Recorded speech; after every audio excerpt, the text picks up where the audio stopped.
So good afternoon everyone. Acha, we can't extend the class after 5 o'clock, is it?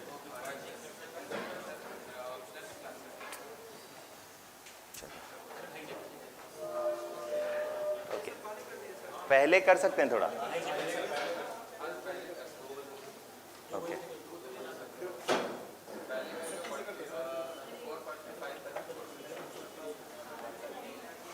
Okay. So I'll see what can be done. Do you have a problem in coming on a Sunday? No problem. Okay. So we'll keep a class on this Sunday also then. Huh? What time? 9 to 10 you have a test. हाँ तो उसके बाद कर देंगे. Class from current affairs. After 2.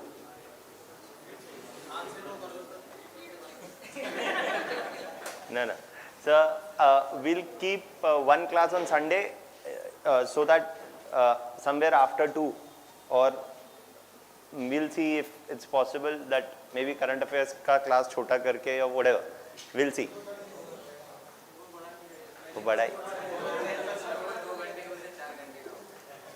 So that I'll see what has to be done.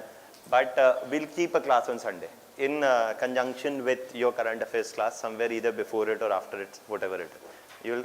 We'll tell you. Today is Friday, right? So by tomorrow we'll tell you. So that is it. Now, we were discussing about social reforms. Now, in terms of social reforms,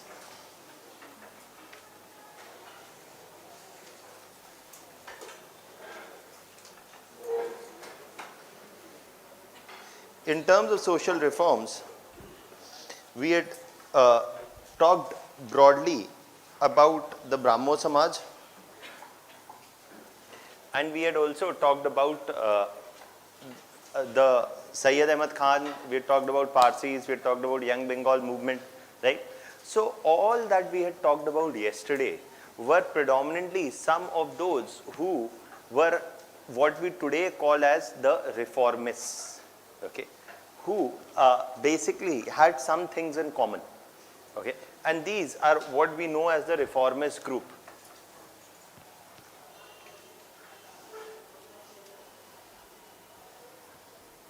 Okay, who we know as today as the reformists, they did not call themselves as reformists, or the counterpart to it that we will also talk about later, they are revivalists, but today we classify them as reformists or revivalists. All that we had talked about yesterday were the ones whom we today classify as the reformists, because they are arguing for a reform of religion rather than its complete abolition. Secondly, they looked upon the British as whom? As the positive agents of social change.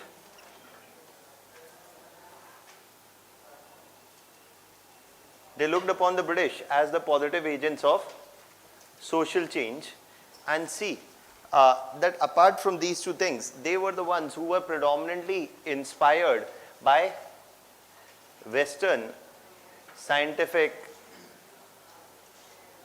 political and social developments, right? And they also had another thing in common, that in many a number of cases they had a top-down legislative approach. They had a top-down legislative approach to bring about social change, right? These were some of the common things about most of the organizations that we had talked about. They had relied upon the British, and they had also partly relied upon legislative changes. So these are some of the major similarities between all those who formed a part of the group. Okay. Now next we are talking about a few other organizations that basically were partly different in their approach. The first of them that we talk about is the Arya Samaj.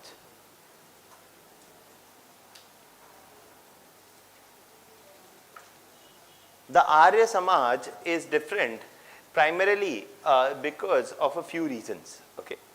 Firstly, you should know So these are some of the common characteristics.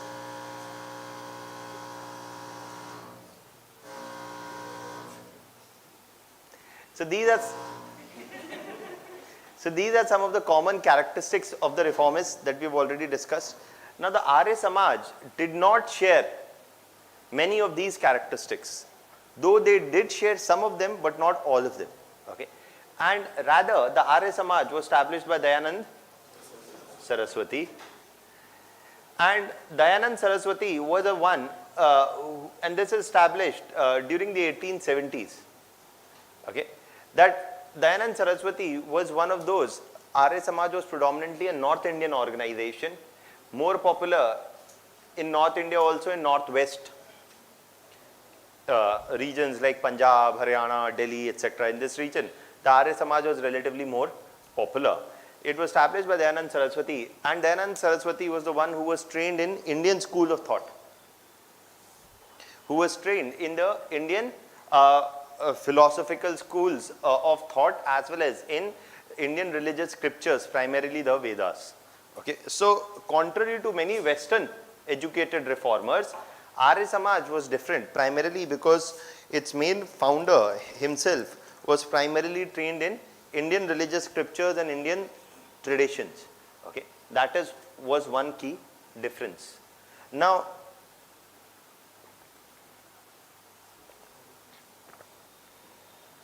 this resulted in the situation that Dayanand Saraswati argued that rationality and reason are not an exclusive preserve of whom? Of the West.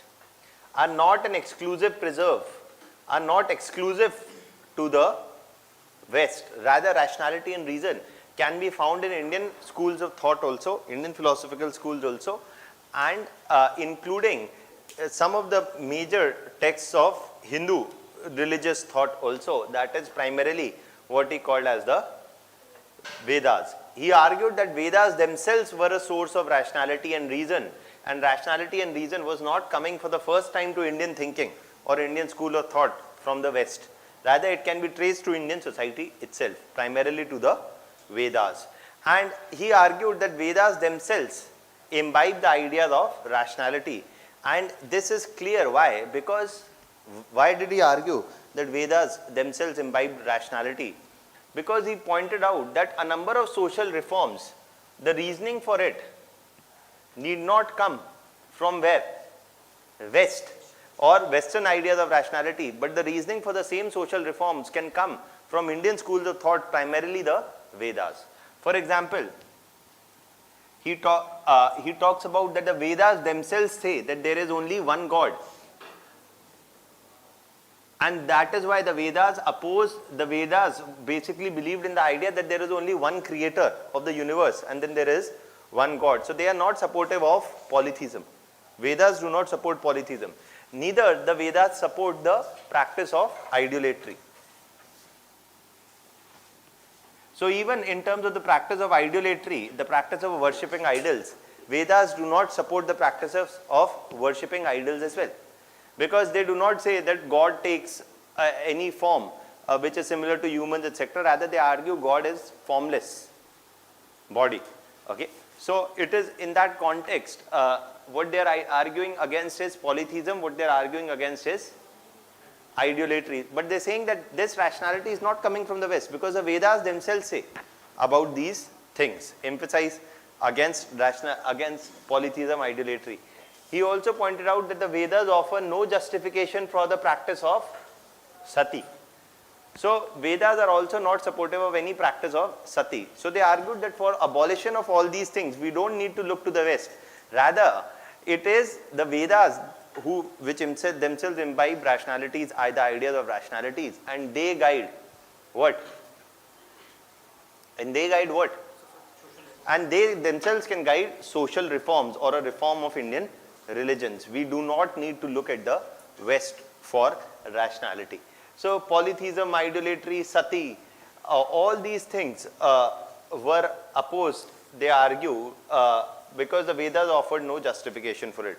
That is why they said that for reforming Indian society, we need to go back to Vedas, where they argued that there may be many a number of religious texts in India.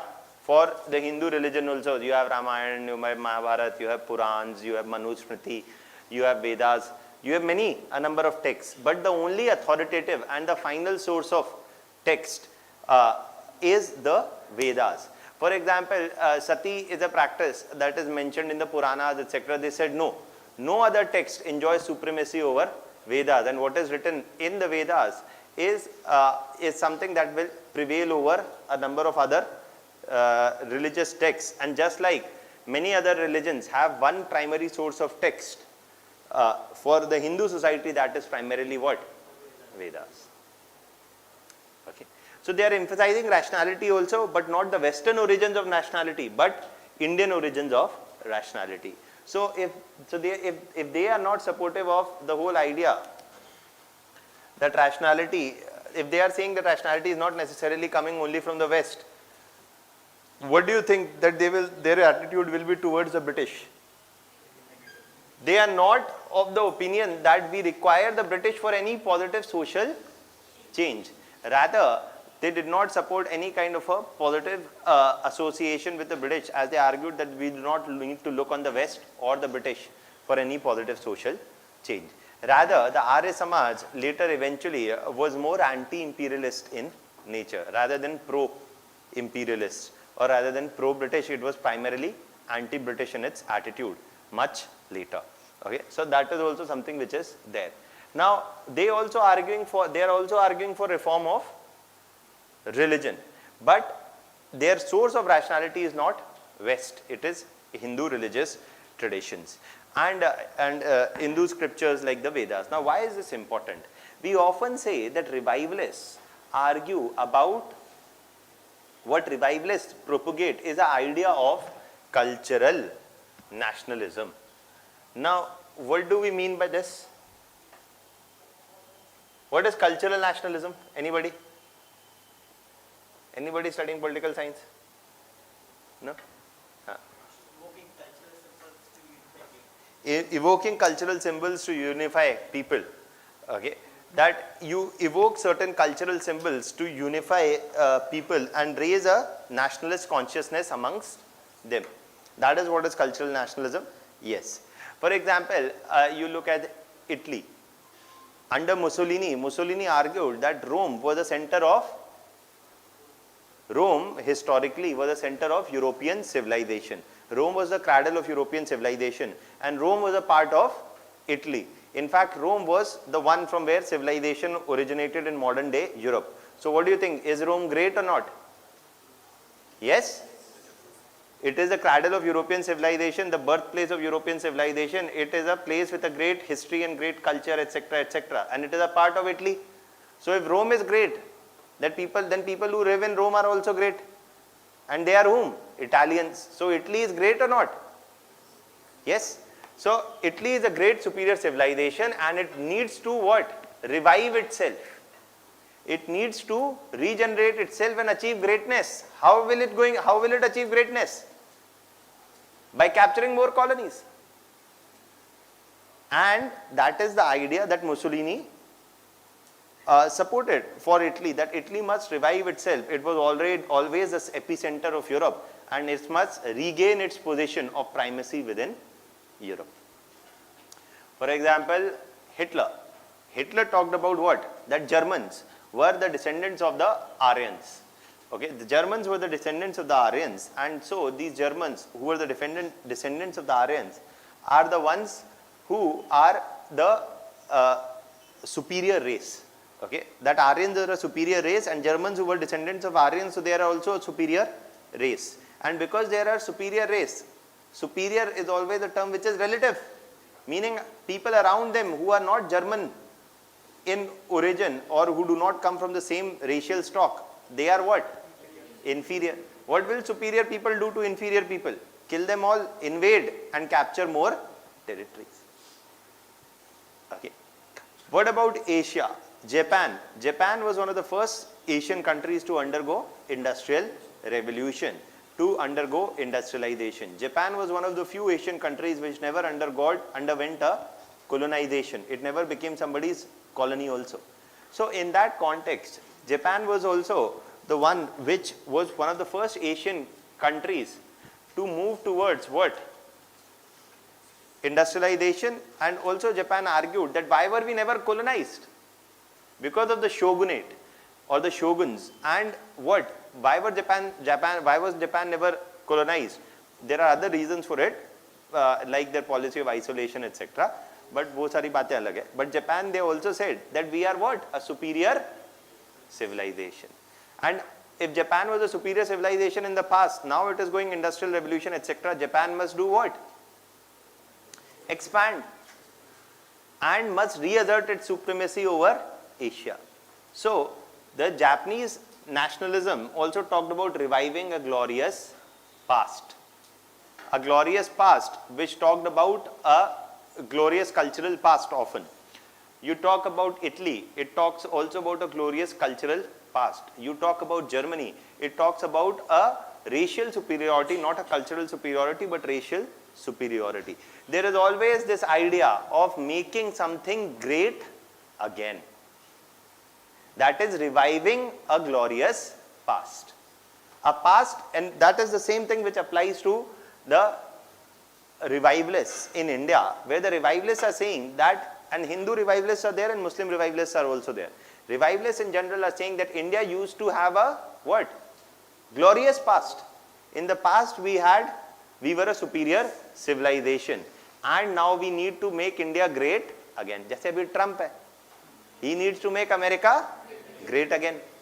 Matlab, America was great at one point, then it no longer remained great. And that is why you need strong leaders to make them great again. So it is based on this conception that the past was actually glorious. So revivalists often argued that India in its past had a culture that everybody must be proud of. India was not a backward society. Okay, and what is needed is to reform Indian society so that India can become great again. That is what cultural revivalists are talking about. A revival of the glorious past of India. Now this cultural nationalism is happening in one context where the British are emphasizing two things repeatedly. British are emphasizing two things repeatedly. One is that Britain is a superior race. The British are superior race. They are the whites. They are superior race to whom? Indians, who are the non-whites. Okay. Similarly, also the British are superior racially. The British are more civilized than Indians. They are better educated, better fed, they have more scientific advancements, etc. So who are superior to Indians? British. Militarily also they are superior. Culturally or civilizationally also they are superior. And anyways they are superior because we acquire fair and lovely and they don't. So racially, culturally, civilizationally, technologically, scientifically, हर तरीके से वो superior हैं. This is something that was always emphasized by the British. But then why are they in India? They are in India for what? If they are superior and you are inferior, they are here. They are sent here by whom? God's wish. They are here because of God's wish, and God has sent them to do what? To bring you civilization. You are uncivilized. So you need civilization. You should stop killing your daughters. You should stop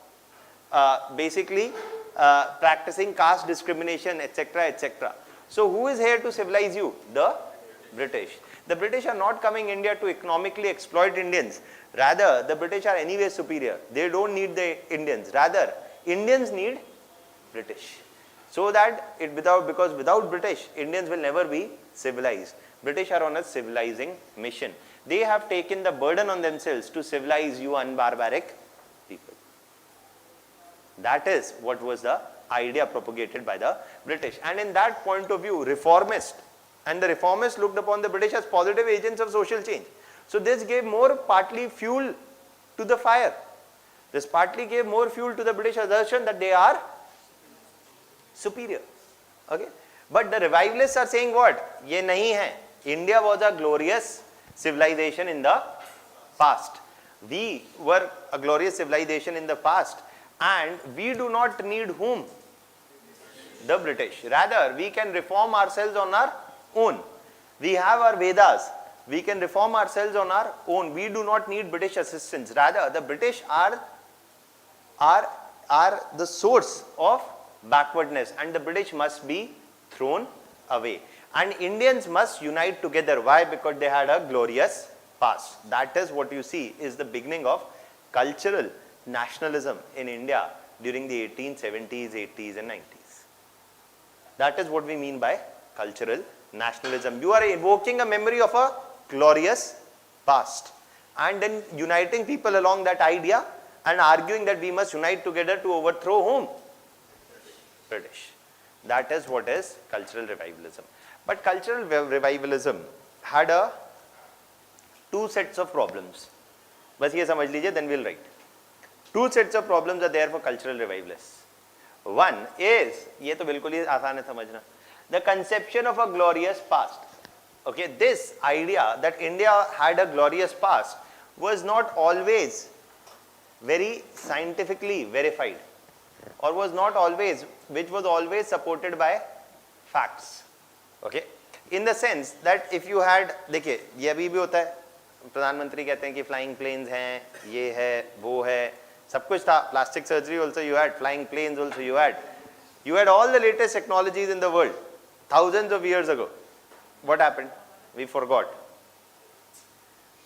You knew how to fly planes, you had flying planes, missiles also, this, that, etc. Everything you had, plastic surgery, everything you had.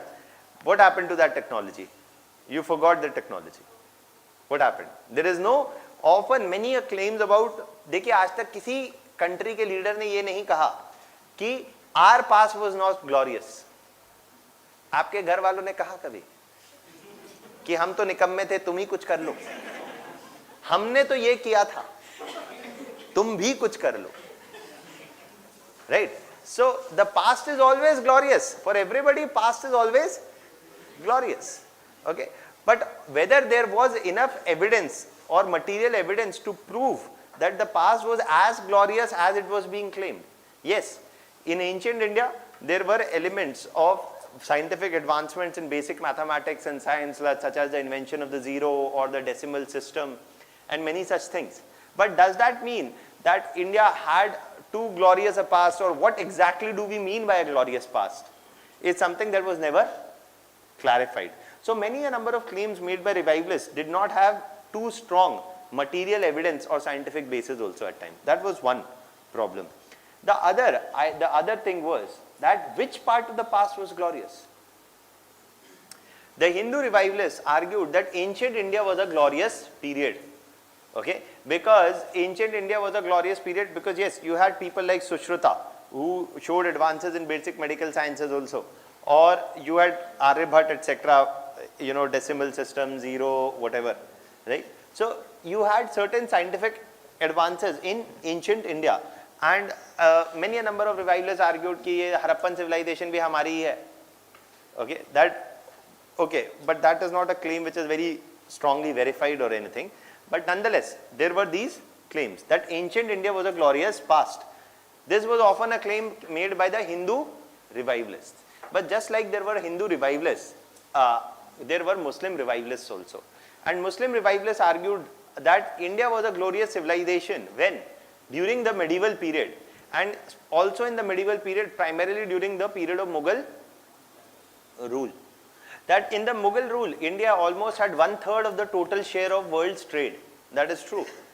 India almost had 1/3 of the share of the world's total trade. It was one of the biggest traders in the world. So India had a glorious past then.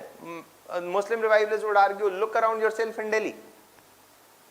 All the major monuments, structures, etc. have been created by whom? Mughals or others like before the Mughals, like the Lodi dynasty, etc. So this also reflected what? The flourishing in India of trade, of economy, of everything, etc. So medieval India, they argue, is a glorious period. So Muslim revivalists argued that medieval India was glorious. Hindu revivalists argued that ancient India was glorious. But both had a consensus that the past was glorious. Okay. And this past needs to be revived. They are anti-imperialist in their approach. They say that the British must be overthrown. Once we overthrow the British, we can bring reforms on our own. We do not need the West or the British for bringing about any social reform. Forget British, they say that we do not even need rationality that is coming only from the West. Rather, rationality can be found within Indian society also. Okay. That is what revivalists are arguing. One of the primary ones of them were who? Arya Samaj. And they are who? The cultural nationalists. Yes or no? So this is one broad thing about the Arya Samaj that you must know. Now later, in the name of Dayanand Saraswati, you see that the DAV schools are established and a few other things that we'll talk about. Firstly, you can write this. Reformist ke 4 characteristics we have already discussed. If you want to write, you can write on your own. You want me to dictate? This clear, right? Now we are writing from Arya Samaj onwards. You can firstly write, give the heading Arya Samaj.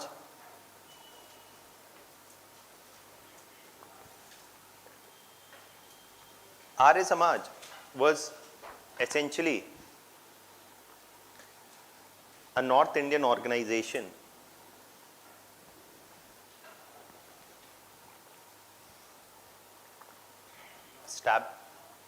was essentially a North Indian organization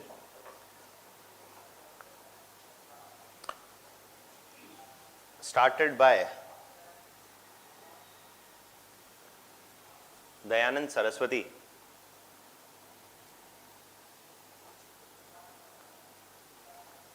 during the 1870s.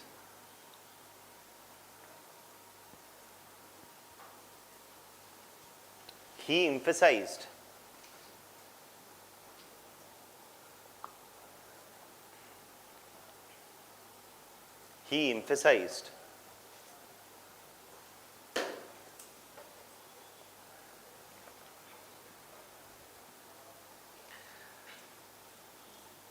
that Indian religious texts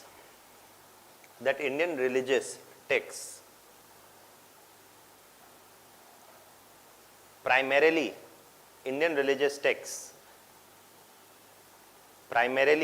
the Vedas, Indian religious texts, primarily the Vedas,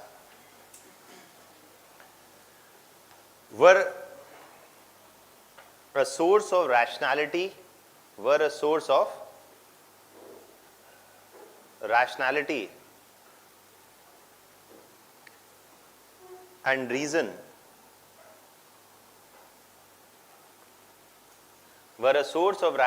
and reason,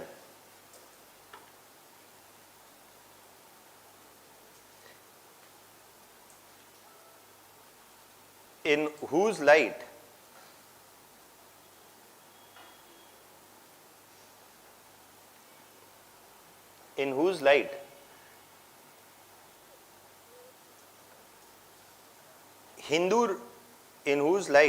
Hindu religious practices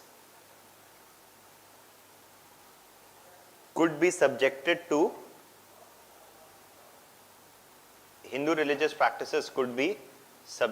to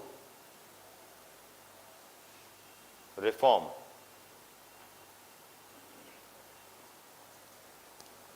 For example, point A, he supported or the Arya Samaj supported the abolition of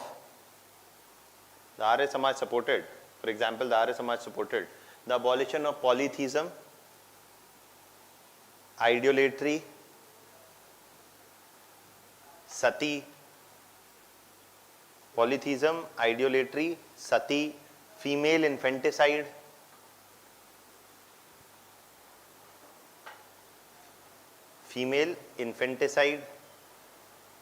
and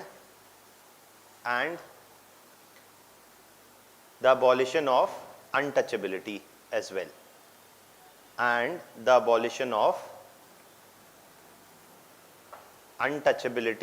as well.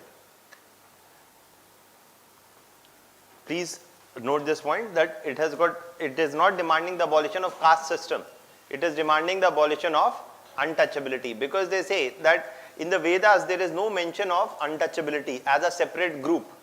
Okay, in the Vedas there is mention of the 4 varnas, but not any mention of the whom? Untouchables. But if you remember, I told you yesterday that untouchability was not the only problem. It was the worst of the problems. But it was perhaps not the only problem in the caste system. What was also the problem with the caste system was that you will always remain a chemical engineering student in the caste system. So in that context, the caste system, कभी नहीं भूलेंगे जीवन में कि caste system का essential problem है कि आप computer science में नहीं जा सकते. That is that the caste system is hereditary, rigid and fixed.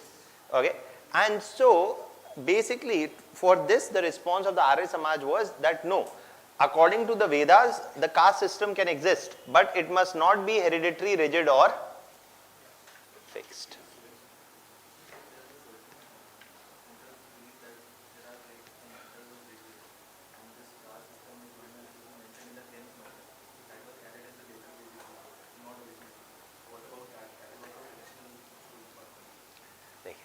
ये एक एरिया है जिसमें मेरे को बहुत कम नॉलेज है कि एंशिएंट में वेदास में क्या लिखा है क्या नहीं, बस जितना मुझे पता है मैं बता दिया. इसके आगे मैं I don't profess what you saying, you know, these are all things only people who have studied this in considerable depth can tell. I claim no such special parts, so that is why I'm not saying anything. मैं बस उतना बता रहा हूँ, that is something which is easily understandable also, जो मुझे पता है. मुझे पता ही नहीं कि वेदा में एग्जैक्टली वो जो लिखा है वो आपने कहीं पढ़ा होगा, किसी एक का व्यू पॉइंट होगा, किसी और का पता चला कुछ और भी व्यू पॉइंट होगा. हाँ, वो तो उसमें हाँ, तो जो भी आर एस शर्मा साहब ने जो कहा एनसीईआरटी में, या उसका कोई ना कोई किसी ने कुछ और काउंटर भी कुछ ना कुछ कभी कुछ कहा होगा. Ultimately what is the solution I don't know, but I just know that the Vedas mention about the varna system. Who added etcetera मेरे को नहीं नॉलेज है, but it is there now. But so the Vedas talk about the varna system. So the Arya Samaj response was that even then the varna system was not a problem. They defended the Varna system, arguing that the Varna system does not cause a problem. The problem is the hereditary and the fixed nature. And this is something that the Vedas had never envisaged. The Vedas had never envisaged that the Varna system must be hereditary, rigid or fixed. Rather, if you had ability or merit, you could attain a higher caste status also, or a lower caste status, whichever group, whichever Varna you could be allocated to on virtue of your ability and merit. If you are good with religious texts, scriptures, etc., you could become a Brahmin. If you are an able military warrior, you could become a Kshatriya, and so on and so forth. So they argued that originally, according to the Vedas, the caste system, originally according to the Vedas, the Varna system was supposed to be mobile and not hereditary or rigid. Okay, so if the Varna system must continue to exist, but it must be mobile rather than being hereditary or rigid, and untouchability must be done away with, because it finds no mention in the Vedas or in the fourfold Varna system. That is what they are saying. So आपको prelims के लिए जो याद रखना है वो एक line यहाँ ये याद रखनी है, that did the Arya Samaj support the abolition of caste system? The answer is no. If the Arya Samaj is not supporting the abolition of caste system, is the Arya Samaj going to support intercaste marriages, intercaste joining? No. ये बात मैंने बता दी है, which is a self-evident thing. When I am saying that they are arguing for abolition of untouchability, meaning they are arguing for a reform of the caste system rather than its abolition. So here also you can write in the next line, the Arya Samaj thus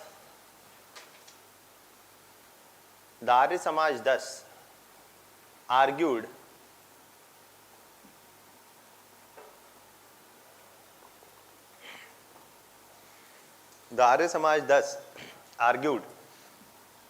for a reform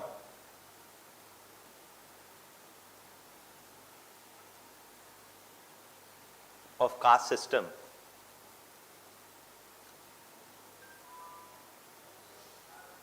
rather than its complete abolition. So that obviously makes it clear that they are not going to support intercaste marriages or intercaste dining. Arya Samaj is offering no such support explicitly. You go Rajendra Nagar metro station, there is the Arya Samaj Mandir there. If you go in the Arya Samaj Mandir, it is very clearly written, you read the rules of the Arya Samaj Mandir, where they clearly say that there is no practice of worshipping of idols, etc. There are no idols in Arya Samaj Mandir. Okay? So they only do some havans, etc. but not anything in terms of worshipping many idols or many gods, etc. They do not believe in all those ideas. So this is what was propagated by the Arya Samaj. Now, in the next line you write, the Arya Samaj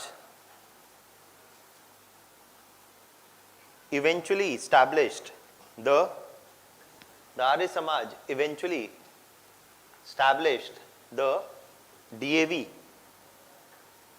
or the Dayanand Anglo Vedic schools, bringing together elements of Western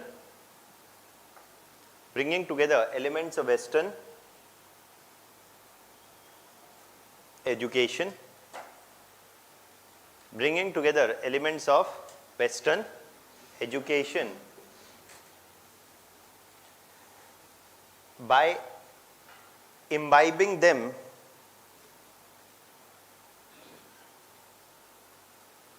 in predominantly Indian schools, by imbibing them predominantly in Indian schools of thoughts and traditions. And Indian schools may, by imbibing them predominantly in Indian schools of thought and tradition. Predominantly they are talking about the Vedic schools of thought. Okay. So that is what, and this is also happening from the 1880s and 90s onwards, the DAV schools are started. Now, in the next line you write, the Arya Samaj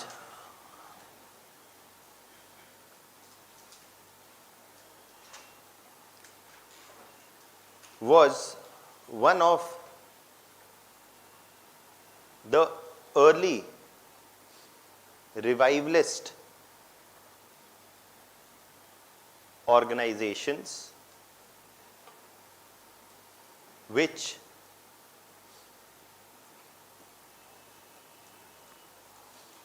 supported the emergence of cultural nationalism as point number A. Now iske andar we'll write 2-3 points, okay, which will be certain common characteristics of whom? Revivalists.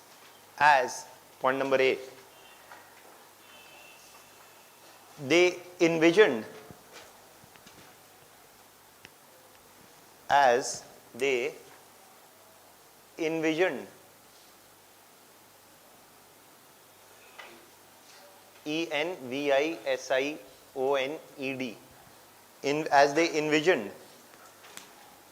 a glorious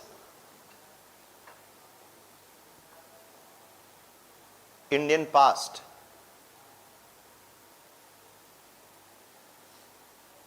which needed to be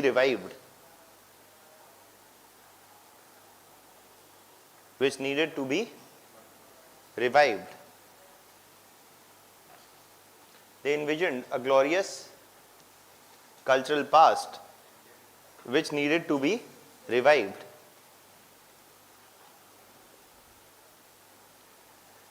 B,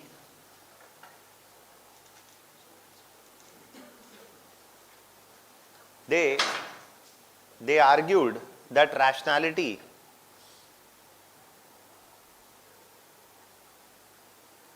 was not an exclusive preserve, that rationality was not an exclusive preserve of the West.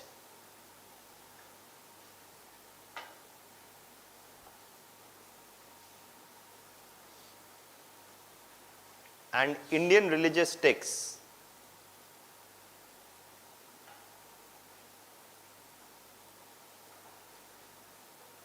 primarily the Vedas, Indian religious texts,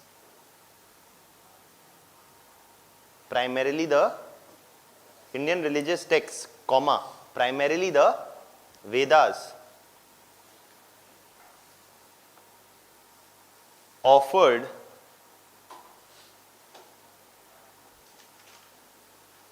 a important source of rational thought. Offered an important source of rational thought. Point number C. They did not view the British as positive agents of social change. They did not view British as positive agents of social change, and rather argued for their what? And rather argued for their overthrow.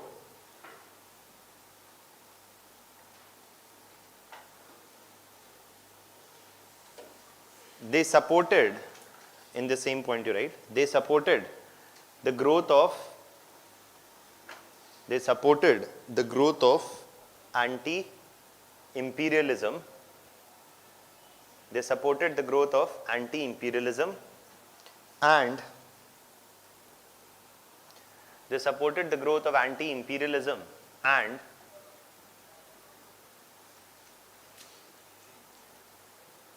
were the early nationalists in this regard.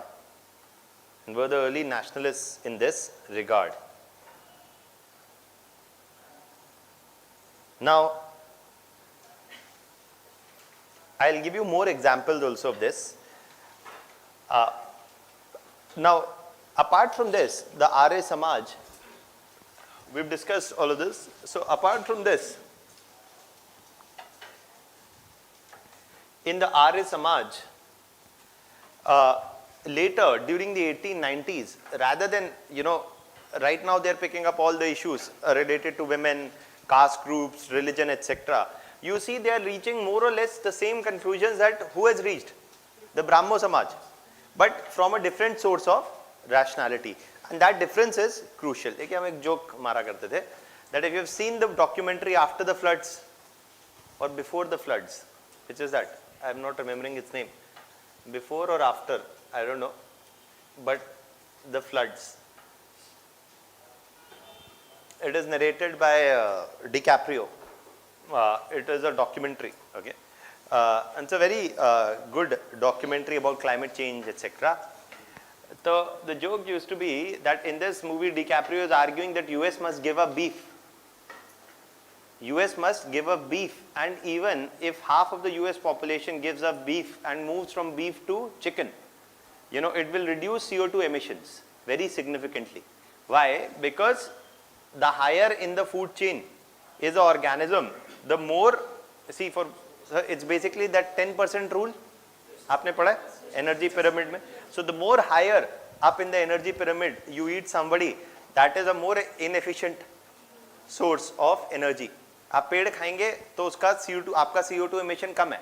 अगर आप chicken खाएंगे तो ज़्यादा है, आप beef खाएंगे और ज़्यादा है. Okay, the higher up you go etc. That is how the food chain operates, right? 10% is only transferred to the next level, right? A large amount of it is dissipated, right? So that is the logic. So that is the logic behind arguing. Why many are arguing that the Western world needs to change its meat consumption lifestyles also, and move partly away from certain categories of meat to other categories of meat, or lab grown meat, this, etc. A lot of things the West is looking at. हमारे वाले भी कहते हैं that we should give up beef, right, etc. So both are arguing for the same thing. Logic क्या है? One has a more religious logic, or that this may be offensive, etc. Other is arguing from the viewpoint of climate change. So I'm just saying that what demand you make is one thing, but what is the rationale driving the demand is also something that goes into consideration as to determine what is your view. So somebody में से हमने तो पहले ही बताया था, आप नहीं माने, अभी वो अंग्रेज बोल रहे हैं तो आप सुनने के लिए तैयार है. But they are arguing, their point of argument is climate change. It's got nothing to do with culture, religion, etc., etc. So that is there. Now, चलिए, लेकिन ये मूवी मैंने इसलिए बताई कि आप देख लीजिएगा. It's a good one. It's a good documentary. देखिए अभी आप यूपीएससी में है तो मूवी डॉक्यूमेंट्री ऐसी देखा करिए जो can do value addition for your preparation also. Okay. Now, yeah. Huh?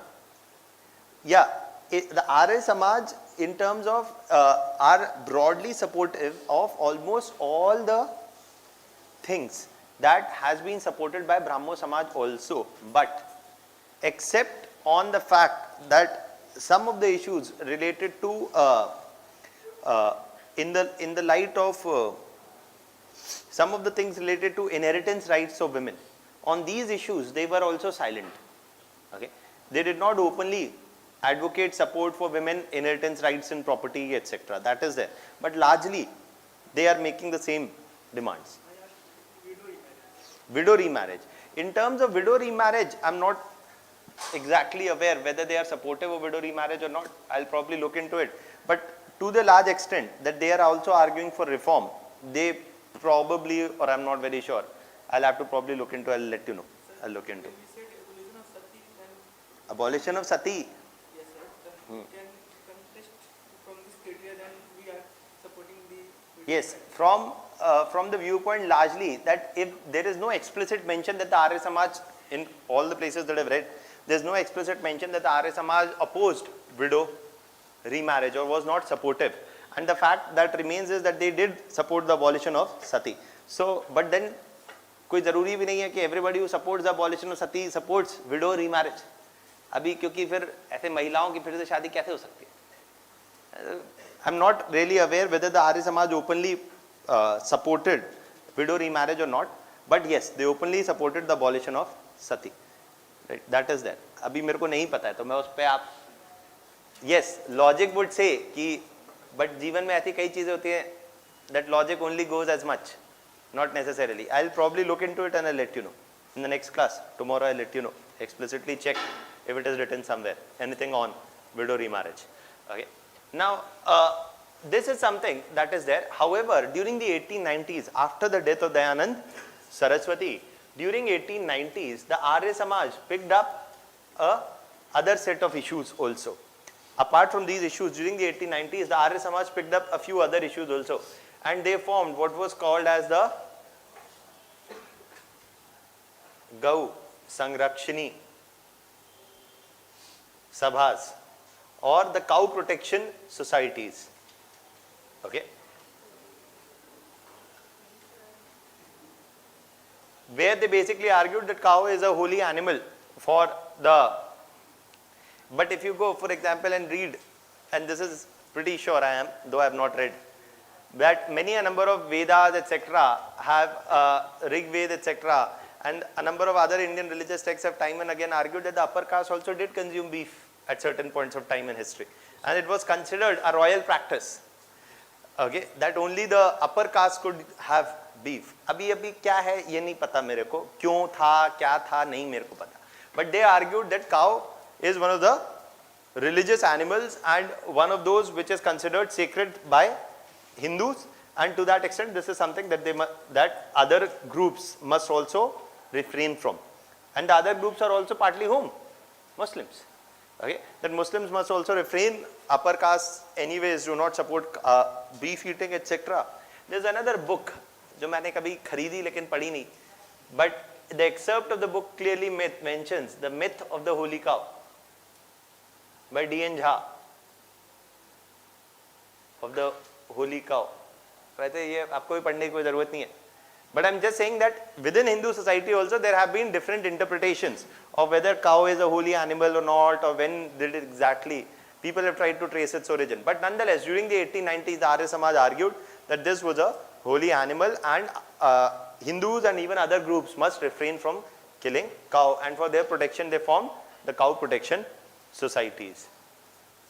During the 1890s they are also starting the Shuddhi movements, and these Shuddhi movements were partly a response to other movements also that were happening at the same time, and which is a response and which is a counter response I have no knowledge, है ना, कि कौन का action था किसका reaction था, है ना. So this is a debate I'm not getting into, but the Shuddhi movements were happening at the same time, while there were other movements like the Talibag and the Tanzim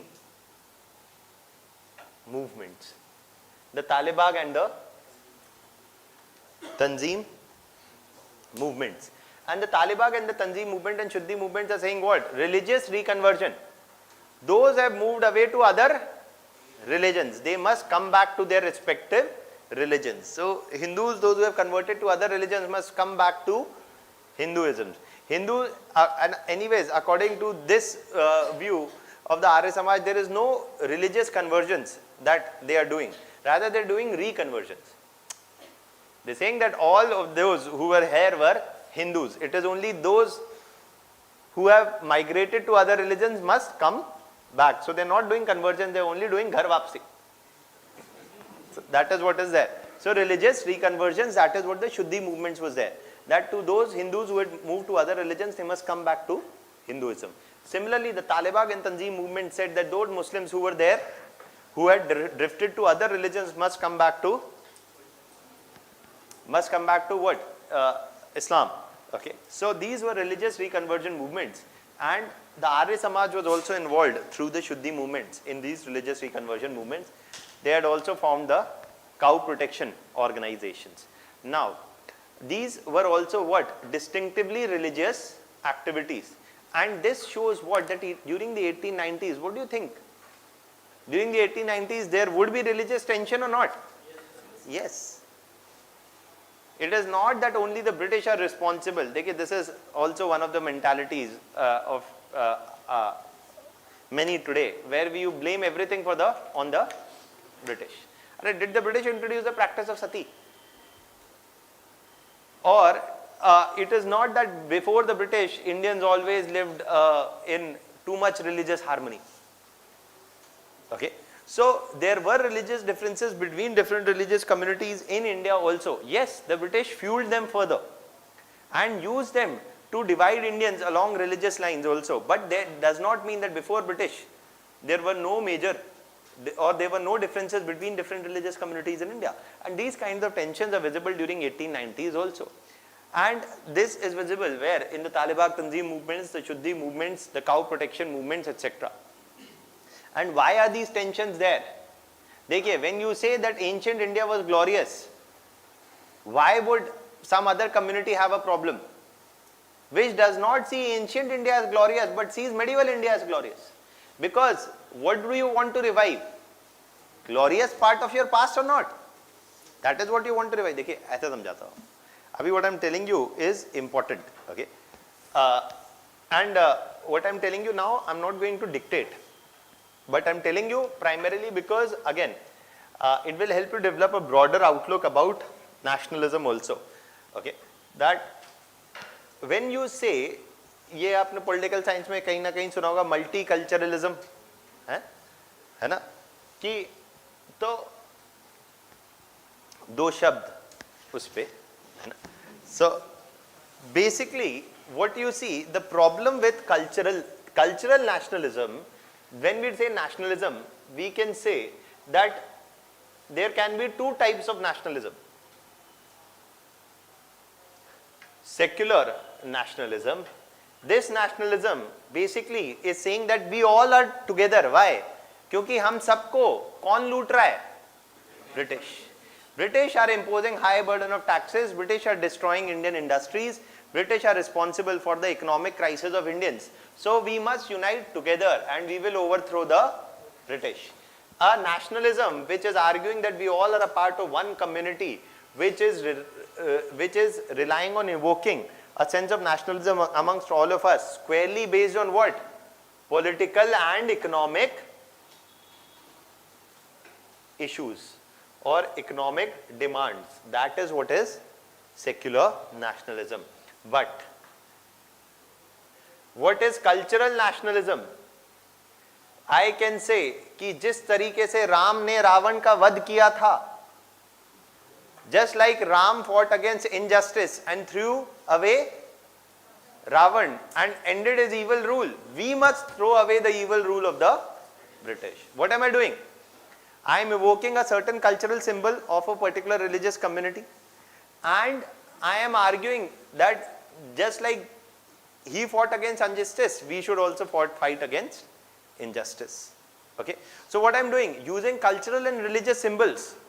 But this is based on an assumption that firstly you all believe in Ram. आज के time कर लेना चाहिए. Secondly, you all believe in Ram firstly, and you all see him as an individual who did right by taking on Ravan. Or you may evoke other symbols also.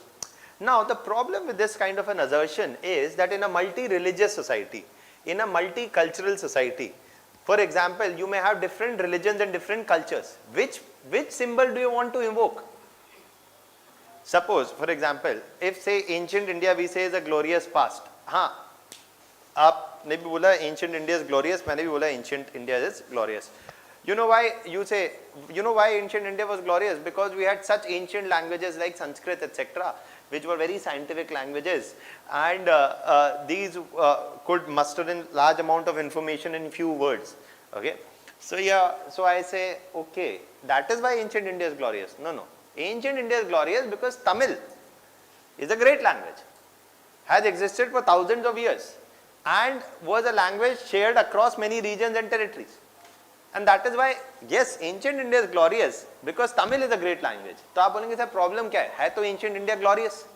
If India is becoming great again, what will you say? That in a glorious India, which should be India's national language? Hindi.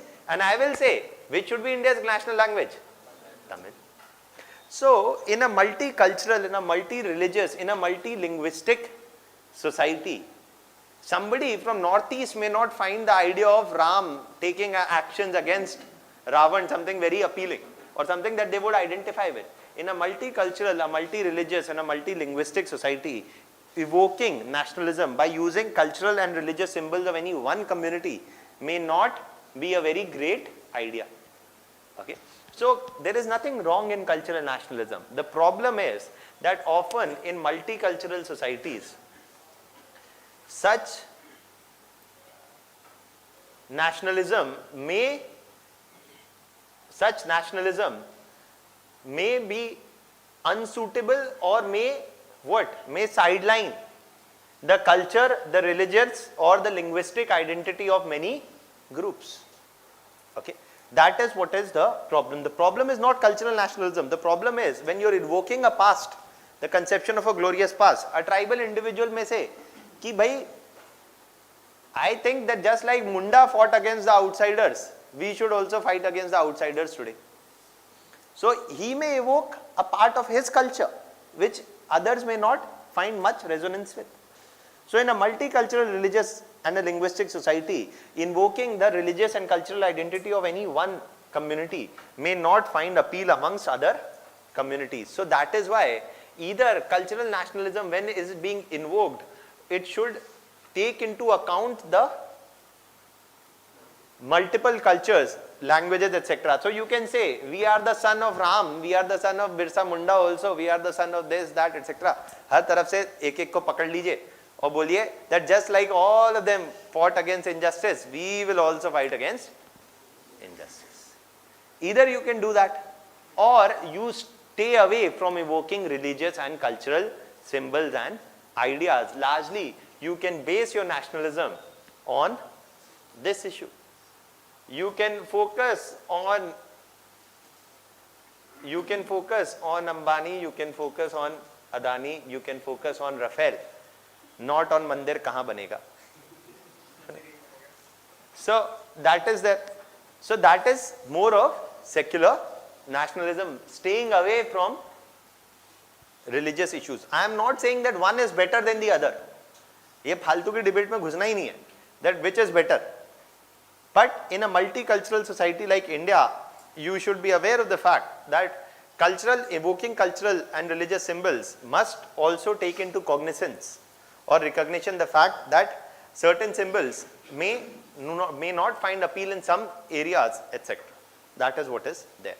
Okay, so this is one of the problems with cultural nationalism. It may be less suitable for multilinguistic and multicultural societies, and Europe in 19th century was not multicultural. Europe and some of the first, देखिए जब आप world history पढ़ेंगे तो समझ में आएगी ये बात, इसलिए बता रहा हूँ. France was formed on the idea that French people, one language, people who speak the same language, come from the same religion and come from the same culture, will form one nation, and that is France. The French speaking people living in the areas and all often coming from the Catholic religion of Christianity and living in the same areas will form France. Similarly, German speaking people will unite together. Similarly, Italian speaking people will unite together. Most of European nationalism was taking birth in a society which was realized upon the idea of one nation, one language and one identity, which is not the case in India. It is a one nation with many languages, with many religions, with many races, with many cultures. So Indian nationalism is not merely a blind imitation of the West. Okay, वो एक अलग पूरी और कहानी है. Okay, where you look at views of Tagore, Gandhi, etc. But I am telling you that our nationalism, बस आप इतना याद रखिए, is not based on an idea which is monolinguistic or mono-religious or monocultural. Rather, it is multi in every way. Okay, that is there. So multiculturalism may be a new thing for the West, but it has always existed in India. Why is it a new thing for the West? When you have globalization, free movement of people, goods, ideas, religion, today more than ever, the West is also dealing partly with the same set of tensions, isn't it? So कोई बात नहीं आगे, लेकिन this is something which is there. So what is the early revivalists doing? Cultural nationalism. Yes. If someone is advocating that we should establish the Ram Raj, does it amount to the cultural nationalism or does it amount to the secular nationalism?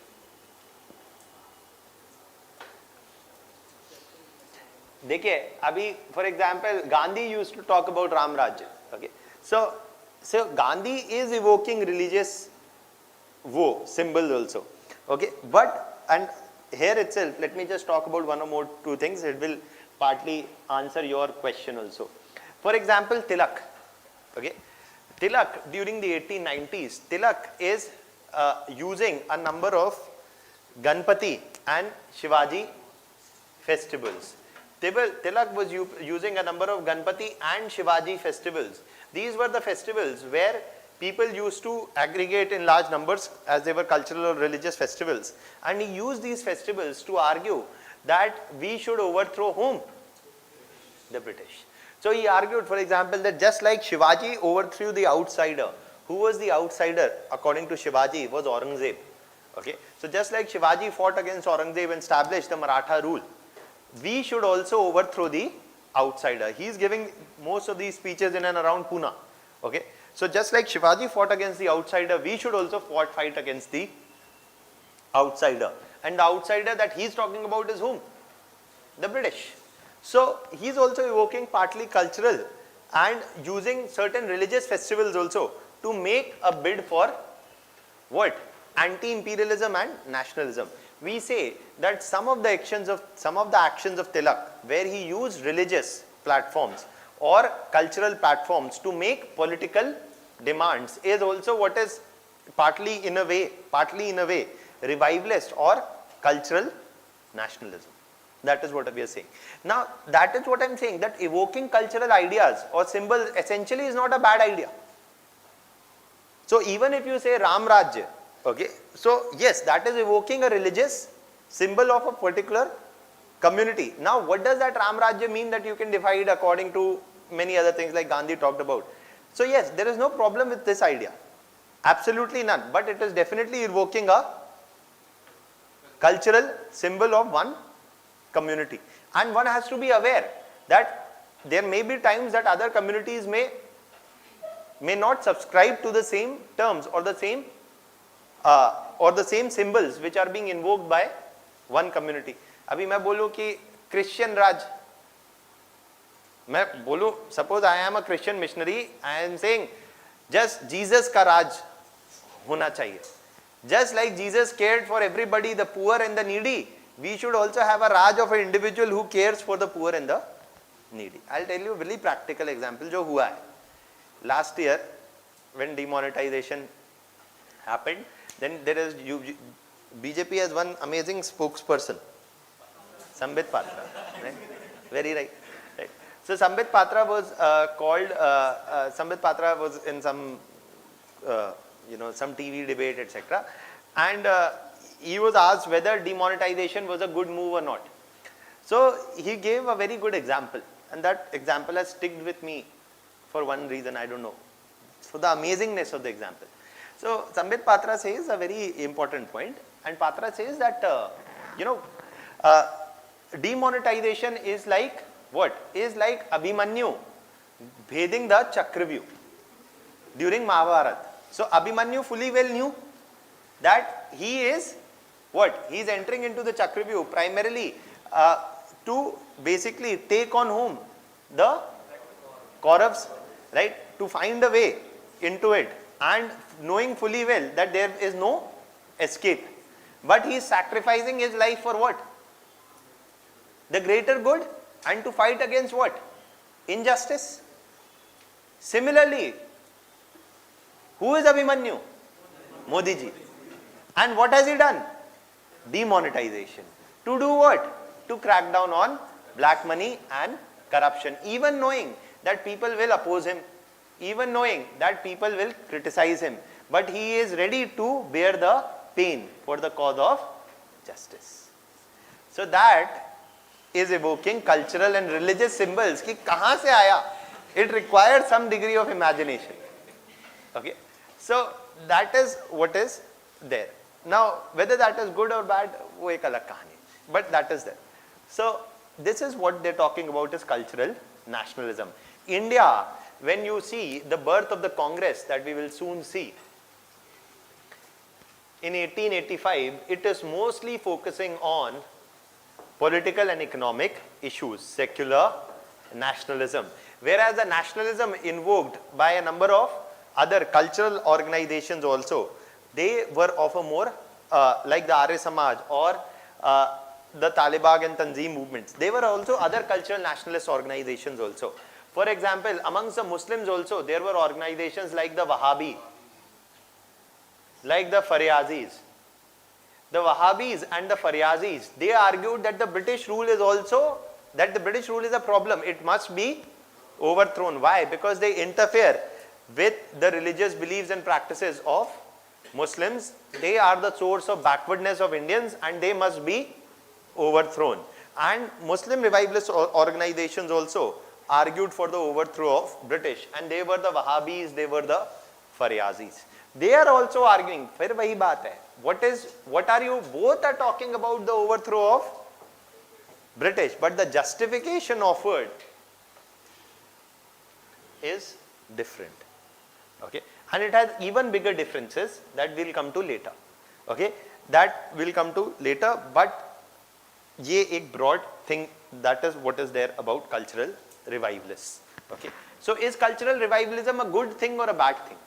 The thing, it's not that it is a bad thing.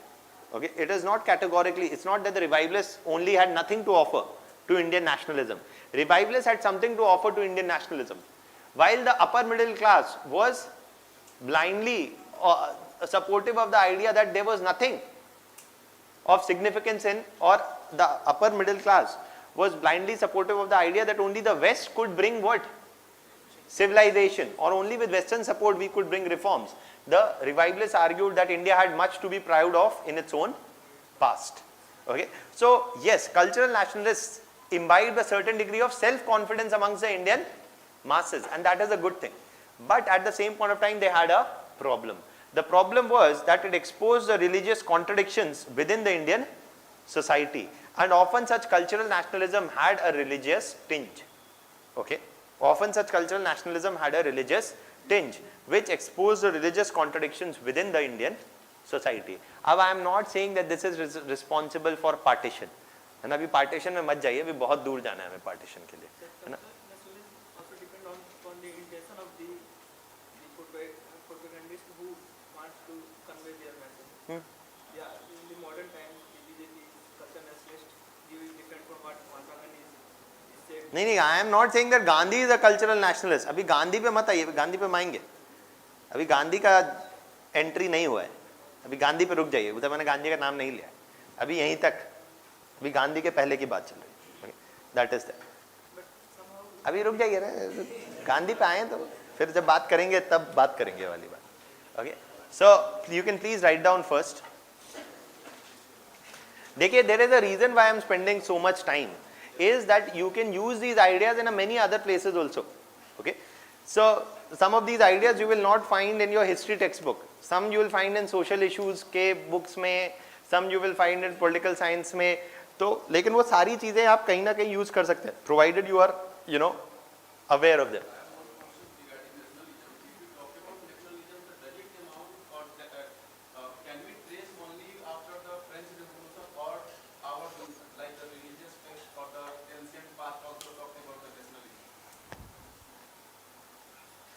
Nationalism as a concept, we say, is coming what?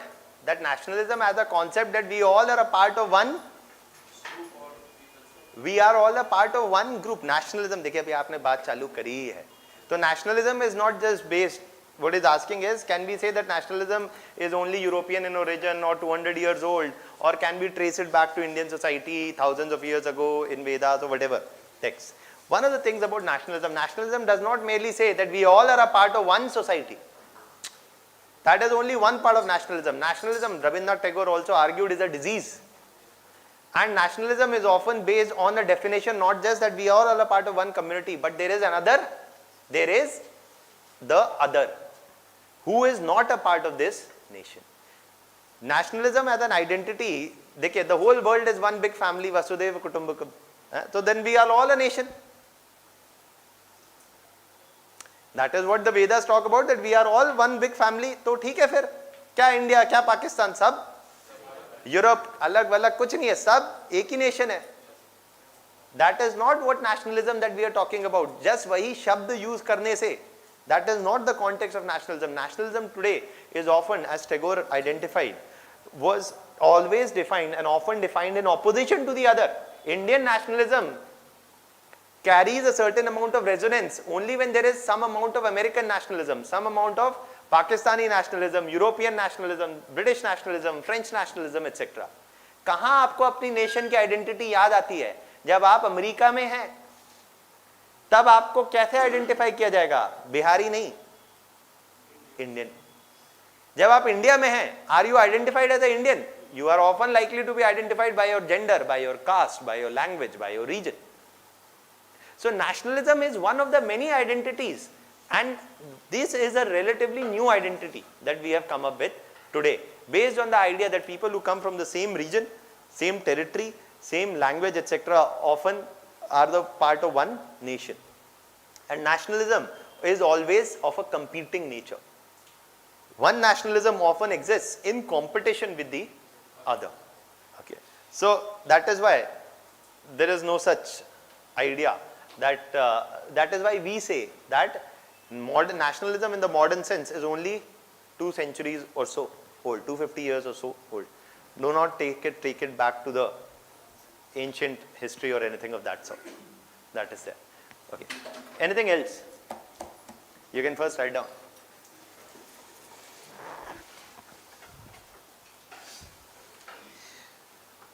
So, right, in the next para,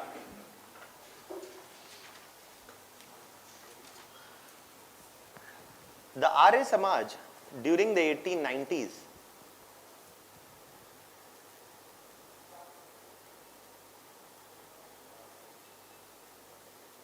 resorted to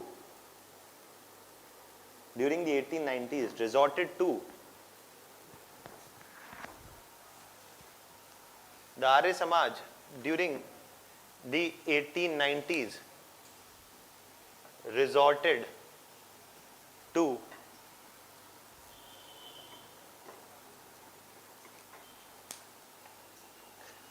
cow protection movements or Gau Sangrakshani, cow protection societies or Gau Sangrakshani Sabhas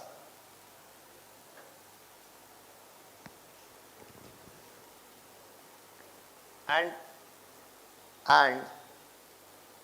also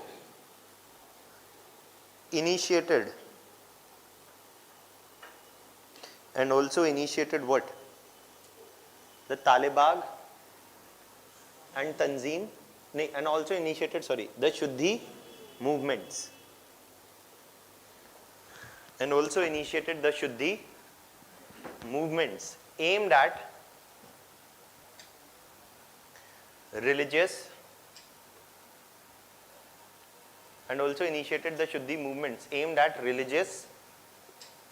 reconversions.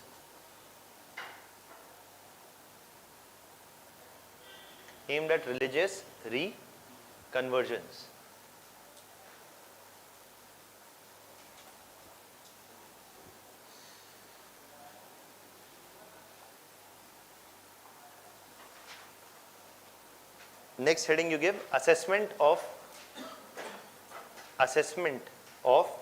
Arya Samaj. हमने ब्राह्मो समाज के बारे में बात की थी ऐसी, right? Assessment of the Brahmo समाज. Why am I writing this? Why are we writing it like this? क्योंकि they can give you a question like this: evaluate the role of 19th century social reformers. So 19th century social reformers, if they ask you to evaluate the role of, then you should broadly write about reformists and revivalists, okay, and argue about what has the role played by both of them, okay. So you can write an assessment of the Arya Samaj. The Arya Samaj evoked a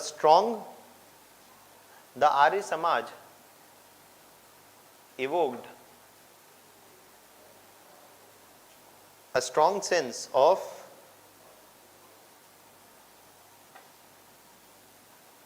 cultural nationalism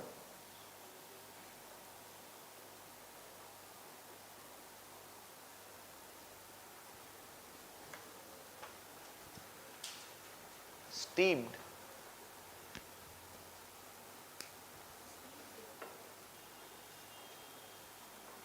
in the conception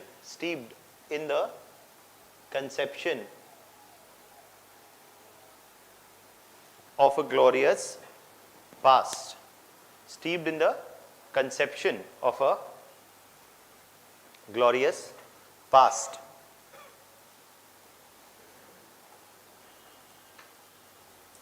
However,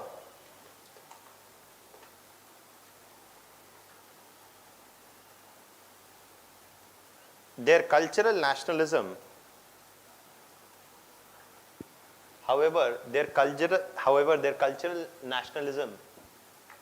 was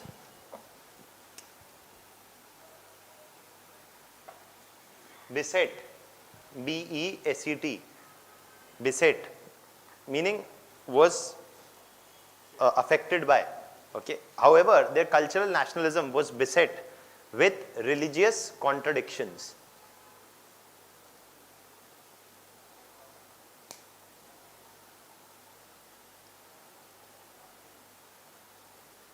as Hindu revivalist organizations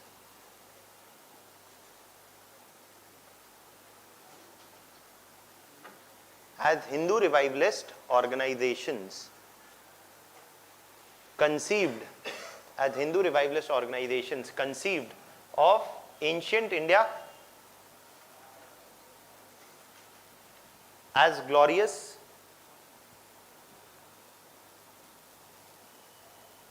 whereas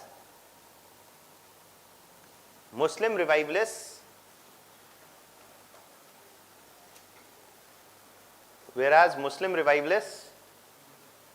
conceived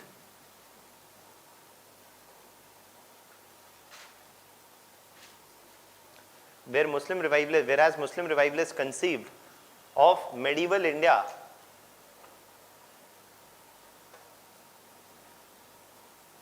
as a period of glorious rule. Conceived medieval India as a period of glorious rule. In the next para you write,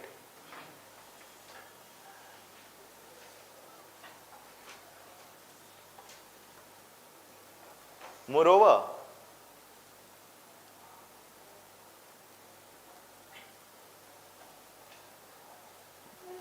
Muslim revivalist organizations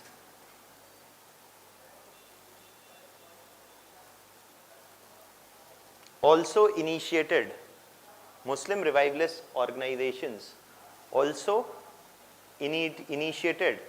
the Talibag and Tanzim movements aimed at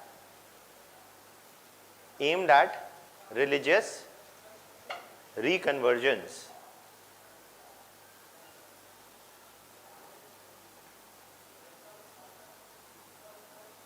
Which made the atmosphere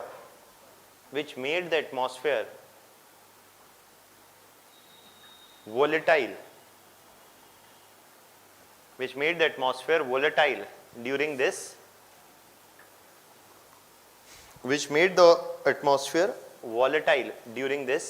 period. That is something that they're doing in the 1890s. Okay. Now the next thing that we are talking about, this is all that you need to know about the Arya Samaj. Now, Muslim revivalists target on religious conversion, not reconversion. कोई interest नहीं है इस debate में कि कौन conversion कर रहा है, कौन रिकन्वर्जन, वो आप कन्वर्जन लिख लीजिए, कोई दिक्कत नहीं है. हाँ, anything else?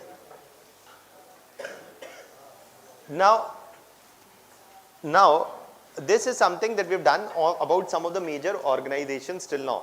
Okay. Now one thing that I've not told you about Tilak here also. Tilak के बारे में everything you need to know.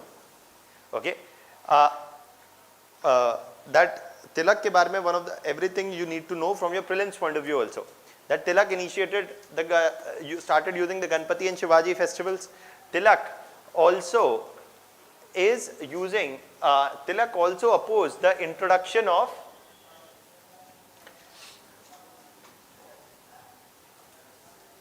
you can write one more let it be, we'll write that later. But one of the things also about Tilak that you must know, or you can write that separately in the corner, that Tilak opposed the introduction of the age of consent bill.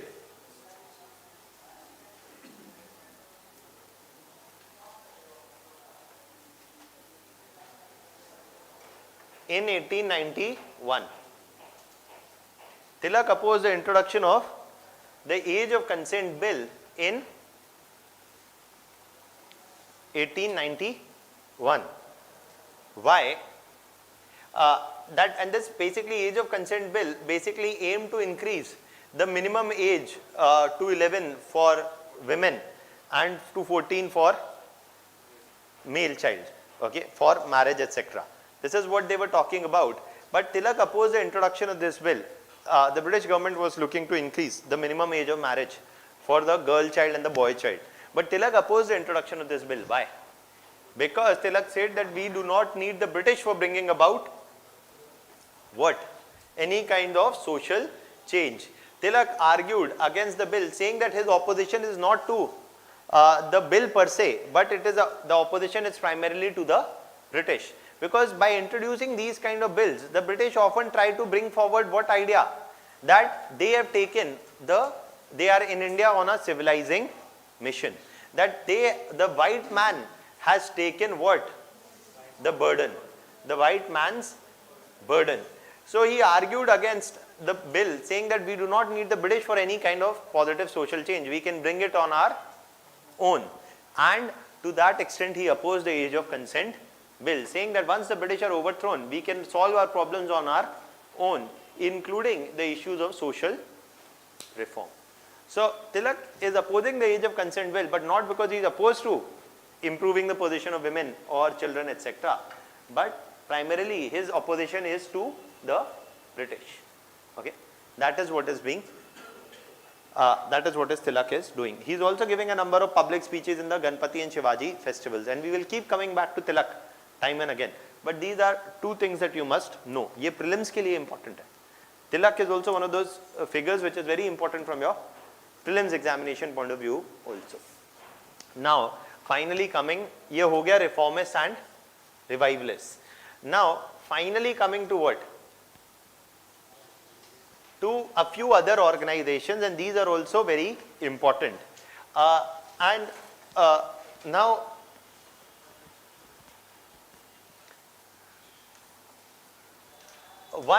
first one that I am talking about is whom? Is Jyotiba Phule and Savitri Bai Phule. This you can write with me. Okay. Jyotiba Phule and Savitri Bai Phule.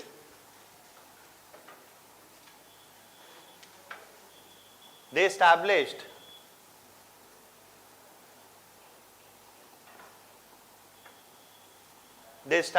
in the 1870s in and around Pune what is called as the Satya Sodhak Samaj. Satya means truth, Sodhak means seeker. Truth Seekers Society.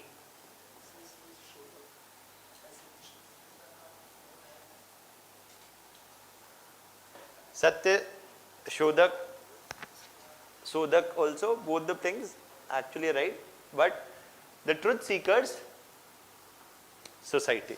Okay. Now why is Jyotiba Phule and Savitri Bai Phule very important also?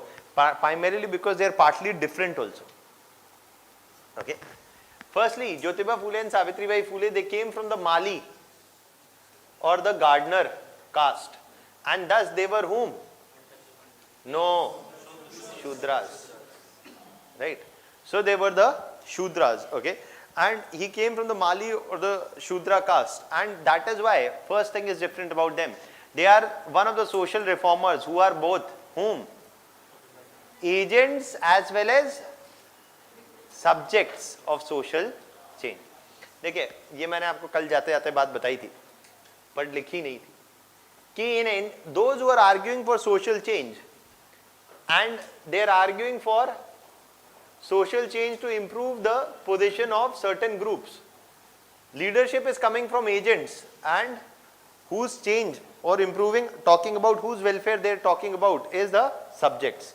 When leaders come from the same society, I told you what can happen. They can make more radical demands and they can show more urgency, understanding, sensitivity, all of that, right? So Jyotiba Phule and Savitri Bai Phule are coming from the same subject class about whose reform they are talking about. Many others like Brahmo Samaj, Arya Samaj were dominated by whom? Upper class, upper caste men of the Indian society. But this is something which is different about Jyotiba Phule and Savitri Bai Phule. They are both the agents as well as the subjects of social change. ये point important है. Okay, this point is pretty important because we will see that this is something which is visible here. Is that firstly, Jyotiba Phule and Savitribai Phule, they argued for an abolition of caste system. They argued for the abolition of caste system, not its reform. I told you, more radical demands, more urgency. They are arguing for an abolition of caste system, not merely its reform. They are saying caste system cannot be reformed. Jyotiba Phule and Savitribai Phule are also important because they are an inspiration for many 20th century backward caste leaders, including Ambedkar. Ambedkar himself quoted Phule many a number of times. In fact, Phule is one of the earliest 19th century social reform movement,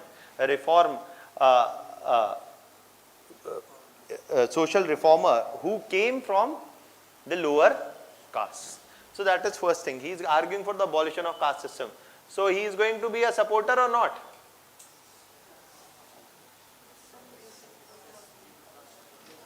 Marriages and dining. So he is supporter of these ideas also.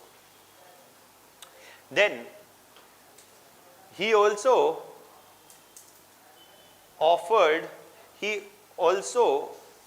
stated that the practice of untouchability is similar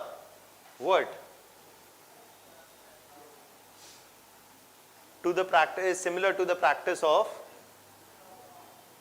it's similar to whose practice? It's similar to the practice of slavery. The practice of untouchability is similar to whose practice? The practice of slavery. Why is he saying so? He is saying so because he is looking at what is happening in the Western society. देखिए ये सारी बात कब की है? 1870s की. Okay?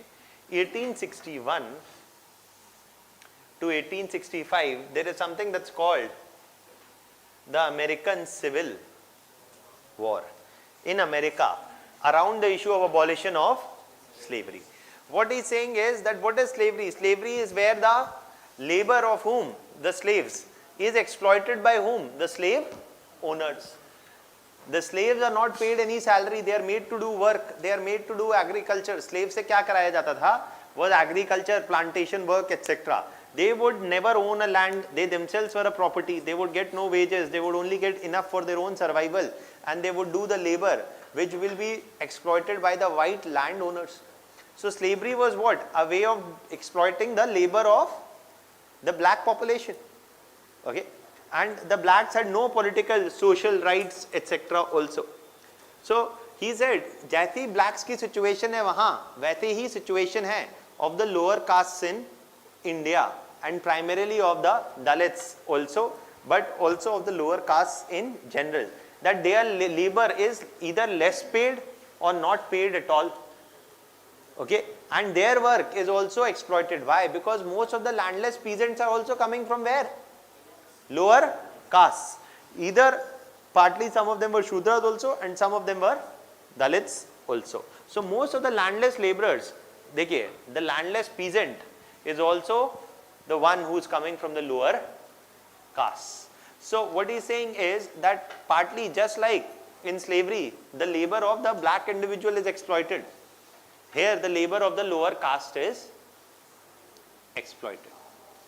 Okay, so just like they have brought about the abolition of slavery, what should we bring about? The abolition of not merely untouchability but the whole caste system. Why? Because if untouchability is going to be abolished, will it improve the position of a Shudra? No. He is himself from a Shudra caste and he himself faced discrimination. So in that context, he is saying that the Shudras and the Dalits must do what? Unite.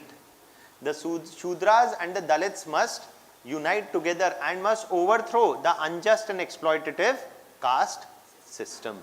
He is arguing that the practice of untouchability is similar to the practice of slavery. He wrote the book and the play. What? Gulamgiri.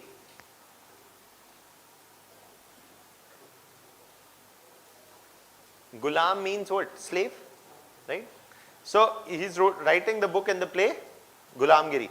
Okay, that is something that he is doing. It does not stop here. And you've written this?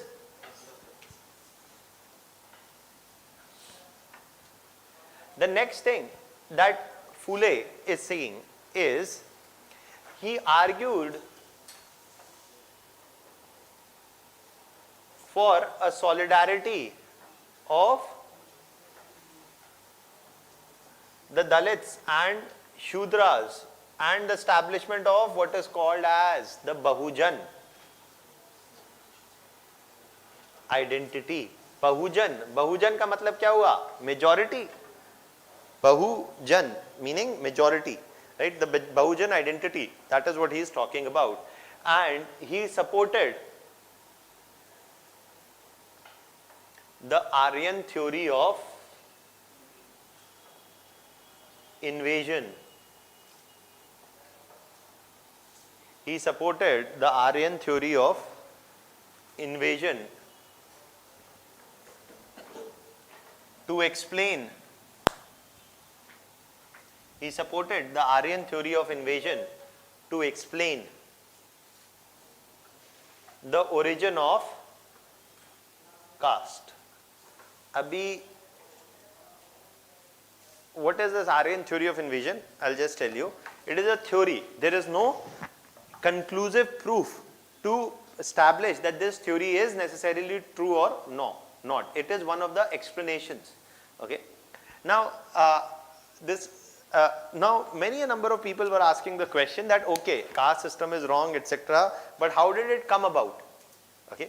What explains? How do you explain the origin of the caste system? For this, now Aryan theory of invasion was not just given by Jyotiba Phule, etc., but was supported by different peoples at different points of time in other parts also. For example, during the 1920s, Periyar in Tamil Nadu is also supporting this Aryan theory of invasion. The Aryan theory of invasion basically says that who are the lower castes? The lower castes were the original inhabitants of this land. Okay, and who are the upper castes? The upper castes are the Aryans who have come from outside the region, who have come from outside this region, and they were the ones who militarily subdued the original inhabitants of the land. And after militarily defeating them, they took control of resources, land, etc. and established themselves as whom? Upper castes. And who became the lower castes? The ones who were defeated and who were the original inhabitants of the land. Now this is a theory. Okay. Whether this is true or not, there is not too much of direct evidence either ways to either refute the theory or either support the theory. But he basically supported this explanation. Why? Because that is how he is going to build what? An anti-caste consciousness. Okay. So they are supporting this theory, and in different, for example, in Tamil Nadu, in the Madras region, Periyar supported the Aryan theory, where he said that the original inhabitants of the lands were whom? The Dravidians. Okay, they were the original inhabitants of the lands. It is those who have come from outside the region are the ones who are the invaders, and these are the upper caste, Brahmins, etc., who impose the language, culture, etc. on us, and they must be thrown away. So,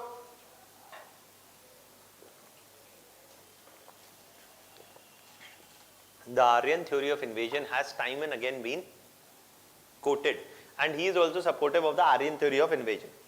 आपको ये इसलिए पता होना चाहिए क्योंकि ऐसा statement आ सकता है प्रीलिम्स एग्जाम में. So that Jyotiba Phule supported the Aryan theory of invasion of caste is true. अगले साल वैसे मुझे लगता नहीं है क्वेश्चन, मतलब आने को आ भी सकता है, but there can be a question on the Aryan theory of invasion next year also. Why? Because I mean it may or may not come, but it is definitely in discussion right now intensely. In the Hindu and Express have surprisingly not carried an article right now because the findings are yet to be fully revealed. But the India Today magazine, जो आता है, it carried a front page news about a 4,500-year-old skeleton found in Rakhi Grahi, which is a Harappan site, right? A 4,500-year-old skeleton found in Rakhi Grahi has been subjected to a DNA analysis to match its origin, as to trace his origin, whom is he more genetically closer to. It's a complex study. So basically, some of its early, not its early findings, almost the findings have been finalized, but have not been completely released right now. It is a study partly funded by the government of India along with other international organizations, carried out by some of the scholars from Pune University, etc. And the India Today carried a full page cover story on this. As to that this the findings are yet to be completely revealed, लेकिन आप ये cover story थोड़ा सा देख लीजिएगा, वैसे आ ही जाएगा एक आध महीने में और in the newspaper, is basically because these are considered very sensitive findings, because it is presumably the conclusion of this. मैंने पढ़ा, काफी लंबी थी, तो थोड़े समय के बाद मुझे समझना आना बंद हो गया. Okay, so they've used such complex jargon that after a point I could not understand what they're trying to say. But the end conclusion, partly of this study, is that this skeleton, genetic composition wise, of this individual seemed more closer to the tribes of Kerala than to North Indian skeletons. Partly emphasizing what? Partly offering support for the Aryan theory of invasion. That those who were the so-called Aryans are the ones who came from outside the region, and those who were the Harappans were the ones who were subjected to an invasion from outside the region. तो इसके बहुत सारी implications हैं, okay? And but ultimately the full findings are yet to be released. अभी जब आएगा तो बड़े लोग अपने views देंगे, मेरी समझ के बाहर है. But ultimately, no, this is the work that paleontologists, historians, etc. can only understand, and to what extent findings are dependable, etc. Right? So, but this is something जो आप news में जब भी आएगा ही आएगा. These findings are being put on hold because the government has not given permission, and many argue that it is because of the elections, etc. Okay, that because this is going to have a lot of political ramification of whether Harappans were Indians or not, or who are upper caste, etc. ये सारा वो सारा वैसे भी आप election के time में, these are sensitive things. So if and when the results are published, which will be obviously sooner than later before your exams, इसमें कुछ gene sets they have identified. वो gene वीन के नाम आपको prelims में पूछ सकते हैं science and tech में. Okay, so that is why just a brief understanding of this is something which is useful. The world of paleontology has gone abuzz. Anthropology, paleontology, ये सारे लोग बहुत अभी interested हैं इस finding में. हमारी तो I don't know, I can't understand. So never paid too much emphasis also on where we originated from. The bigger question is, why did we originate?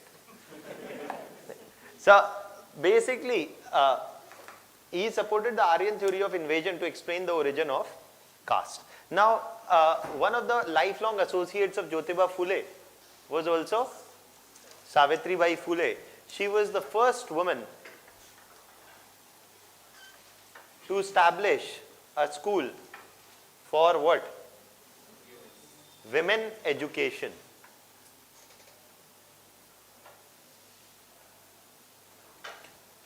To establish a school for women education in and around Pune.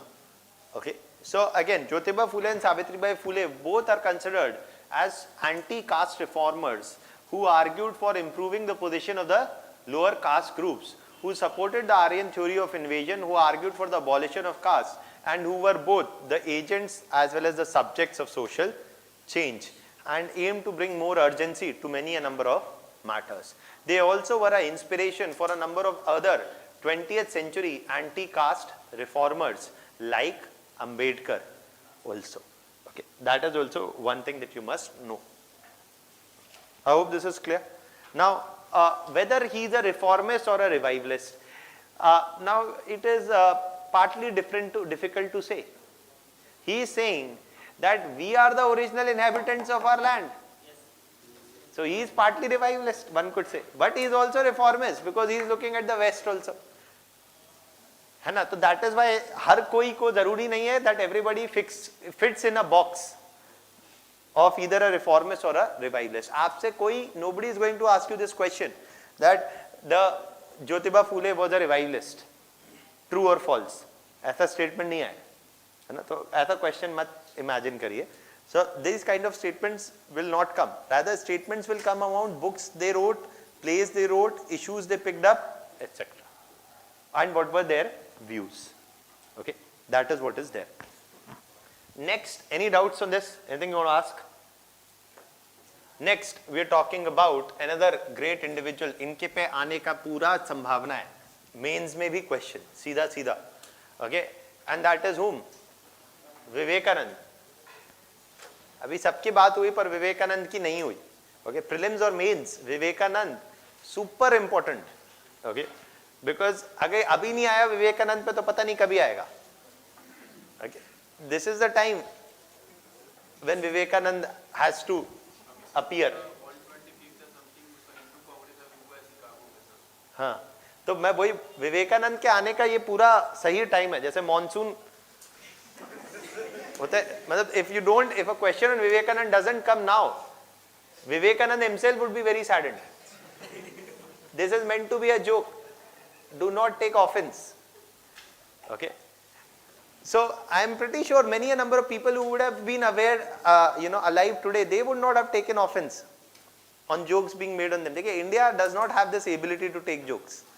So I am sorry if I have offended somebody. So हम बिल्कुल नहीं, अच्छा ही बोल रहे. Okay, Vivekanand is very important from your examination because many a number of Indian nationalists, including Gandhi, Nehru, Bose, Tagore, all of them, many a number of them argued that Vivekanand brought what?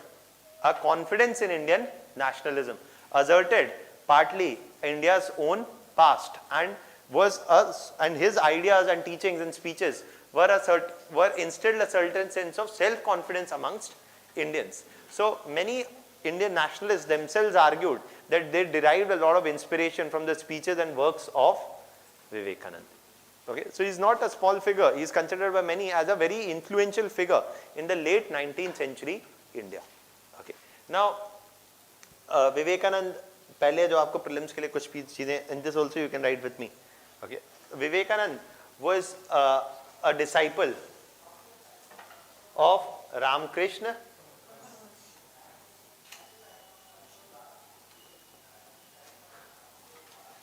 Vivekanand was a disciple of Ramakrishna Paramhans. Okay, and Vivekanand, one thing also you should know firstly about Vivekanand, and this is unique. Okay, that Vivekanand practiced what? देखिए बंगाली आदमी है, so Vivekanand practiced Kali worship. Celibacy तो आजकल हमारे बहुत सारे बड़े बड़े नेता भी करते हैं. तो Vivekanand practiced Kali worship. Okay, Kali worship is something that makes him unique. Why? Because he is not against idolatry.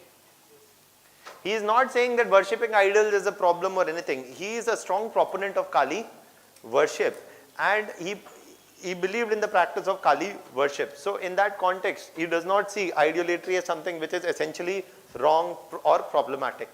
Okay, so that is there. There is no such thing, and one can argue in religions across the world there is idolatry. ऐसा कोई religion है ही नहीं जिसमें idolatry है नहीं.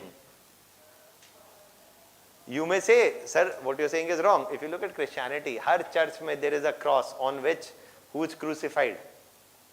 Jesus.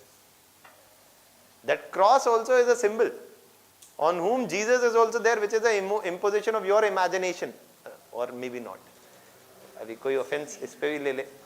So that is basically what? Again a form of idolatry, right? Or you're worshipping an idol, right? So देखिए काफी लोग ऐसा पूछते हैं. Many black Christians ask the question to the church, why is Jesus white? ऐसा क्यों है कि Jesus is white? Okay, वो black भी हो सकता था. But a society which practiced slavery, Jesus cannot be black, right? So कोई बात नहीं. So in the sense that he practiced Kali worship, he does not see any major problem with idolatry. Okay. Next thing that is being talked about here is that Vivekananda argued for and this is something which is the important point in terms of his teachings. Vivekananda argued that Hinduism as a way of life could promote what?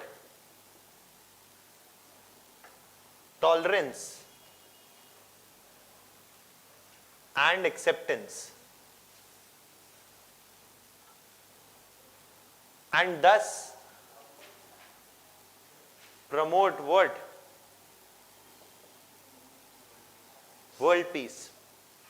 He argued about this, that Hinduism as a way of life can promote tolerance and acceptance. He emphasized the idea that Hinduism talked about, for example, Vedas and Hinduism talked about what? Vasudhaiva Kutumbakam, right?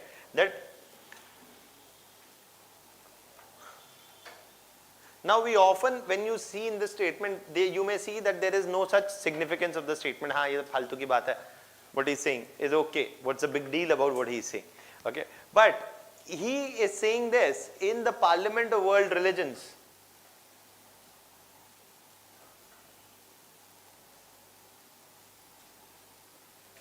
At Chicago in 1892-93.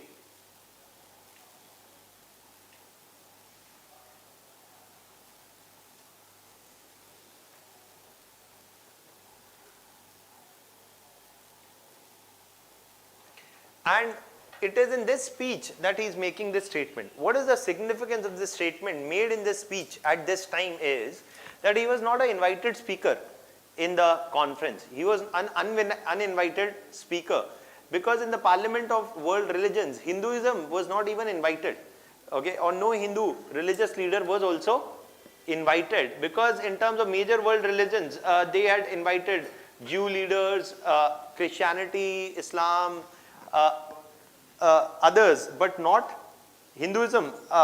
For Hinduism, there was no enlisted official speaker. Okay, and this was a Western European conference. It was a Western conference, primarily in the United States, and invited a number of European speakers, etc. Now, it is in this context that Vivekananda reached Chicago primarily as an uninvited speaker, but he was granted a special. Last-minute adjustment into the platform of speakers. And it is here that he gave that speech which started with, I mean, that is considered a very legendary speech, that my dear brothers and sisters of America, etc. And then basically one of the central ideas that he emphasized with this. Now this is important. Why? Why is this important? Because in 1890s he is making this speech to a predominantly European audience, where he is indirectly saying what? That European and Western societies need to build more tolerance and acceptance. Why is he giving them this gyan? Why? Because partly in 1890s, Europe and America were, a number of European countries and American countries were engaged in a race of imperialism, or were looking to capture new and new colonies. And there was little tolerance for the other countries' views and ideas also. So what he's saying is that if you lack tolerance, then you will be looking at what? War, sooner or later. And that is why if you need to promote acceptance, if you need to promote accommodation and world peace, you should look towards Hinduism as a way of life. Why? Because in Hindu society, in Hindu religious beliefs, cultural symbols, ideas, there is accommodation for everybody's views. There is accommodation for everybody's views. आपको एक भगवान को मानना है, एक को मानिए, दो को मानना है, दो को मानिए, 200 को मानना है, 200 को मानिए, किसी को नहीं मानना है, किसी को मत मानिए.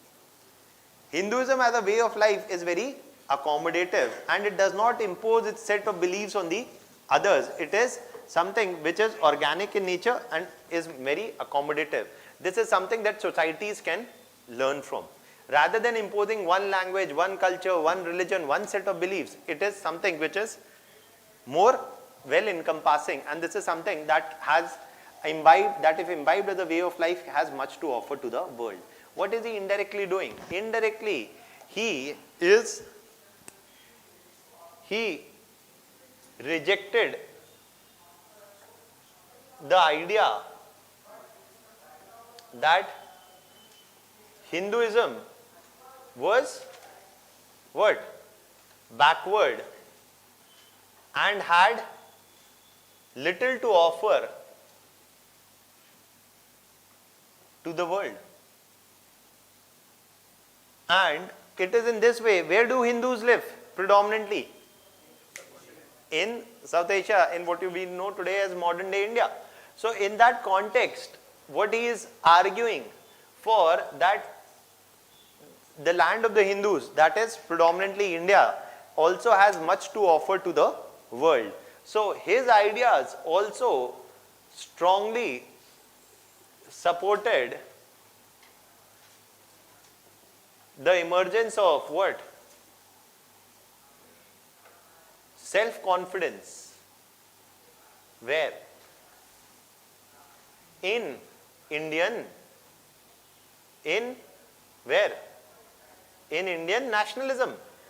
In a way, he is also whom? A revivalist. In a way, he is a revivalist. That he is arguing that India has much to offer to the world. Indian religious texts, Indian teachings, Indian's way of life is superior, from which many other societies can also learn from. And that is why he is asserting a sense, he's indirectly, his teachings are saying what? This notion that the British suggest that we are backward, that India is uncivilized, is a false notion. Indirectly, he is asserting at the stage of world religions that Indian and Hindu society has much to offer to the world. A primitive society, a backward society cannot have much to offer to a world. If India has much to offer to the world, it is not primitive or backward, as many would try to portray.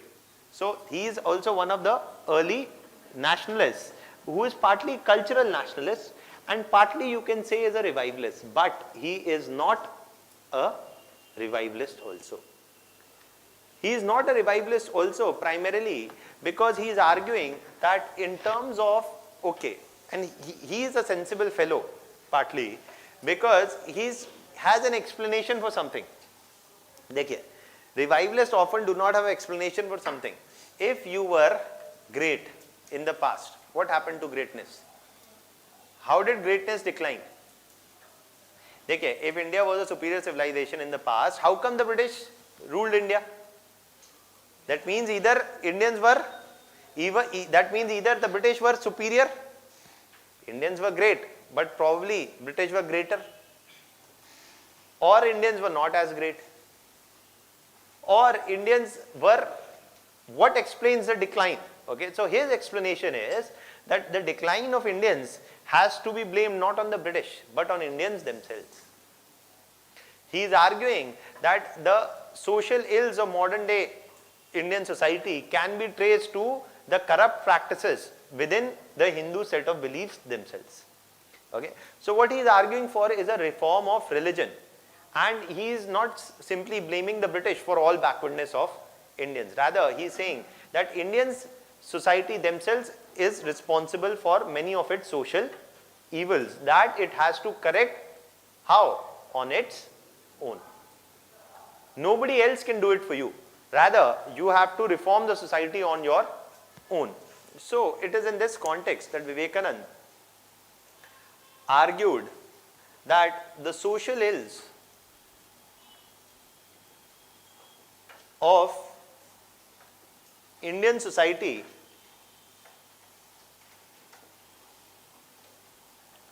was due to the corrupt practices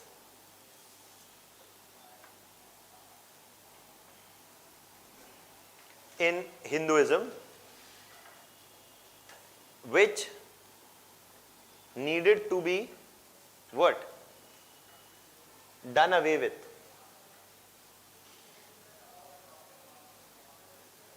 So, which needed to be done away with. So, he is doing what?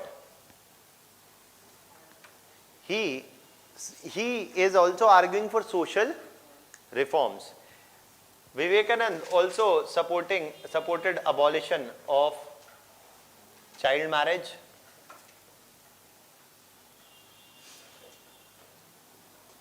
sati, supported abolition of untouchability. Again, he is supporting the abolition of untouchability. He is not talking directly about the abolition of caste system or something, but he is talking about the abolition of untouchability. He is also saying that the Varna system is not wrong as long as it is open and free, allows mobility, etc. As long as there is a system which allows mobility, is not hereditary, rigid or fixed, there is no problem, but untouchability must be done away with. So, he is also making some of these statements. Okay. He is also supportive of women education, opposed female infanticide, etc. Now, Vivekananda, for bringing about social reforms, is also talking about something else. He is emphasizing how will these social reforms will be brought about. He is not looking to the British for any help. He is not like other reformists also who is looking to whom? British. He is saying that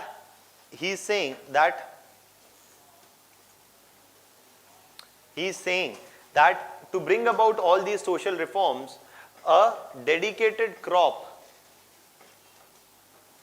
of volunteers, especially whom? The youth, must work with a missionary zeal. And so he formed what?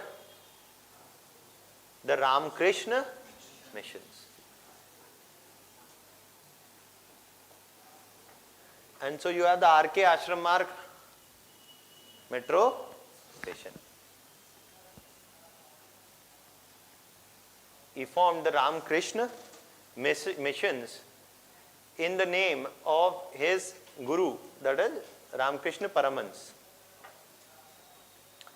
The biggest one of them is the Belur Mutt, which is their headquarters. Okay, ये आपको वैसे भी पता होना चाहिए. And they are all centered in Bengal, etc. Vivekananda also, centered there.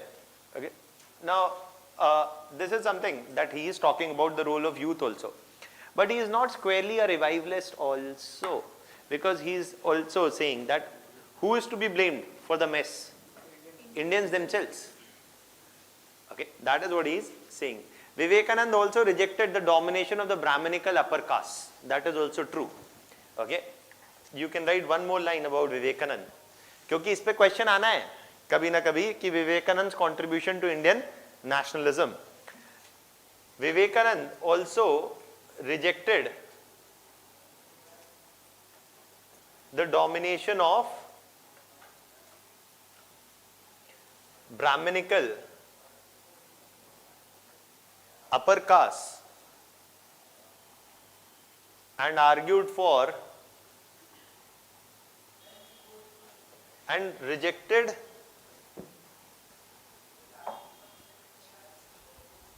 otherworldly escapism and argued for what?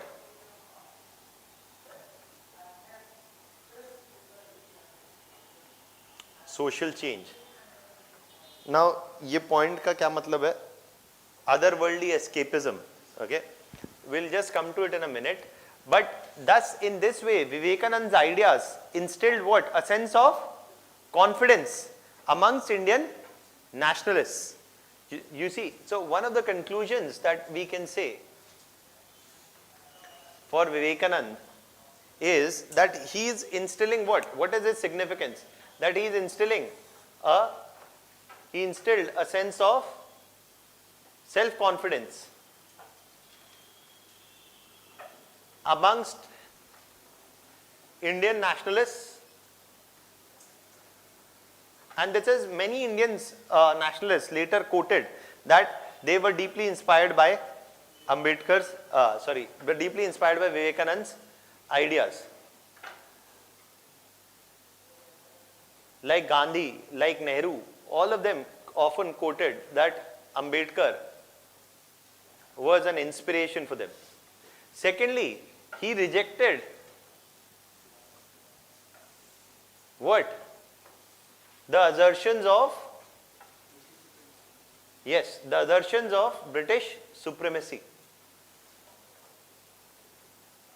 And thirdly, he is also doing what? He rejected the assertions of British supremacy, and thirdly, he is also arguing for positive social change. That are his contributions to the growth of Indian nationalism and social reforms. ये क्या है? Rejected otherworldly escapism. देखिए, everybody's written this. Rejected the assertions of British supremacy and instilled a sense of self-confidence amongst Indian nationalists, and also brought about constructive social change. इसके बारे में हम लिख ही चुके हैं. That is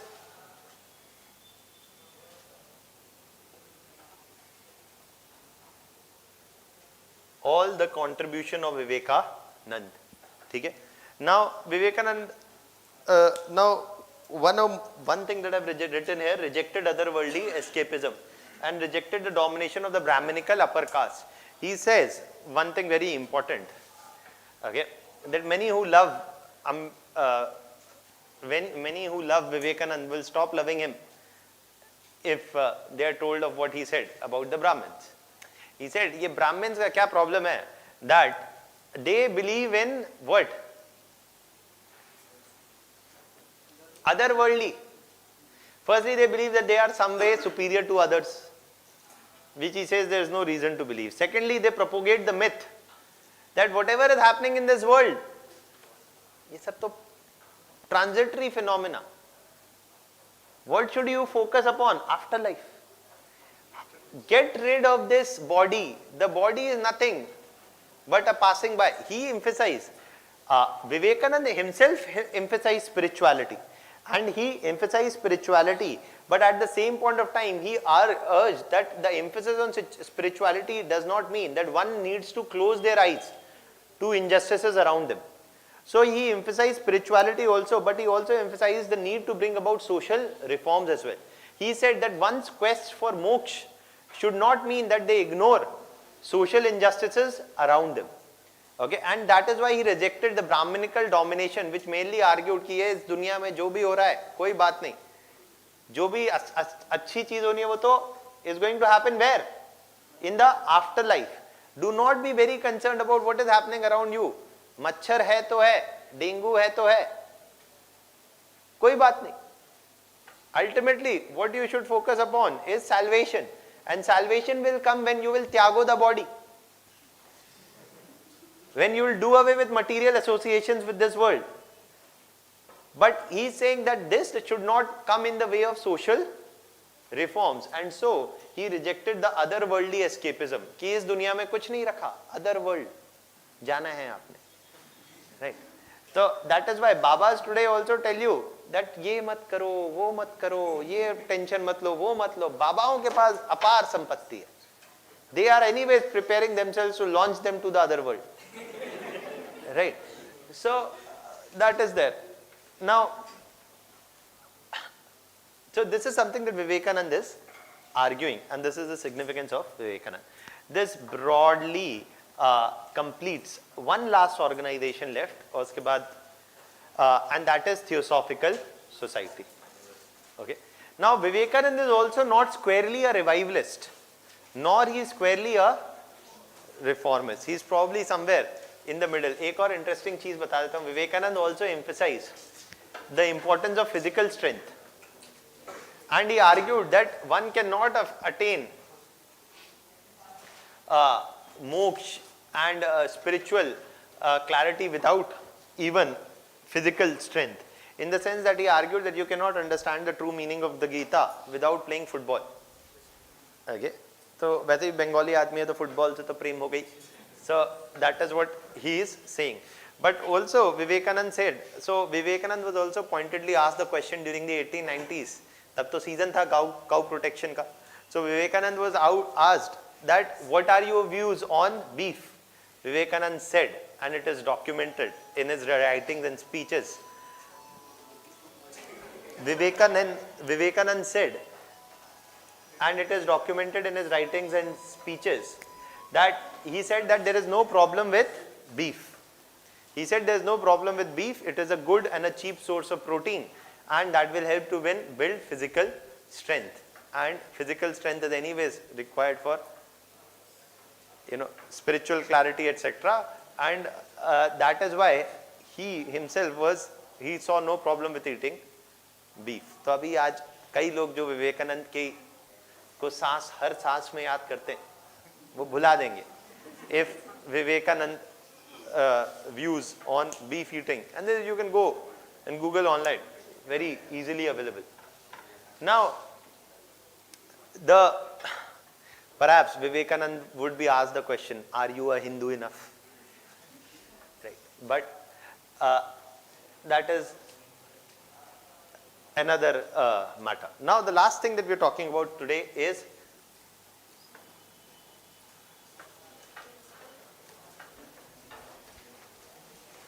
ये important है also. It has also, मैं जितना पढ़ा रहा हूँ आपको, either it has been asked or it is very important and can be asked. I am not discussing any organization which is less important. All are very important. Yes. So in our RSS headquarters, Vivekanand photo. Yes. Not know about this big band. They obviously know about it, but you obviously ignore what is inconvenient for you, and you propagate what is convenient for you. That is what is propaganda. That is what is propaganda. You hide something that is inconvenient for you, and you propagate those ideas in the name of the individual which are convenient for you. Right? So he also said that Hinduism as a way of life is important because it promotes, and it can be a message for world peace because it promotes tolerance and acceptance. अभी हमने इन जोड़ दिया है उन सबके सामने. Intolerance. है ना? So ऐसा तो कुछ नहीं है कि anyways they are very big followers of Vivekanand also. But कोई बात नहीं. So Theosophical Society was formed by Olcott and Blavatsky. This is an organization formed by Irish individuals. इतना ही याद रखना है जितना मैं बता रहा हूँ. This is an organization formed by Irish individuals, primarily centered in USA. Okay, and it is formed when? During the 1870s and 80s, and it was popular till the 1920s. During 1870s and 80s, and from there on till the 1920s. For 40-year duration, it was very popular. It was formed by Irish individuals, Olcott and Blavatsky. It was centered in USA and later opened an office in India, primarily in Madras. Many other Irish individuals like Annie Besant were its members. Other individuals, other prominent English individuals like A.O. Hume were also its members. Now the Theosophical Society is predominantly a organization dominated by white individuals. A number of them were also Irish. Ireland was also a British colony. Okay, तो Irish को क्या प्रेम होगा British से? No. Ireland was also a British colony. Ireland also did not have much love for the British, and a number of these Irish individuals also came to India.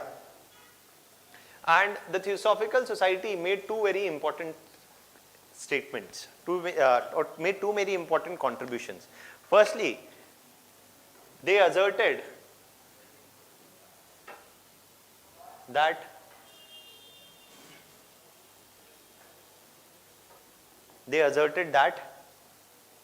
Indian religious texts, primarily they asserted that Indian religious texts, primarily whom? The Vedas, are what? The Vedas, Indian religious texts, such as Vedas, as well as not just the Vedas, but also other religious texts and philosophical texts.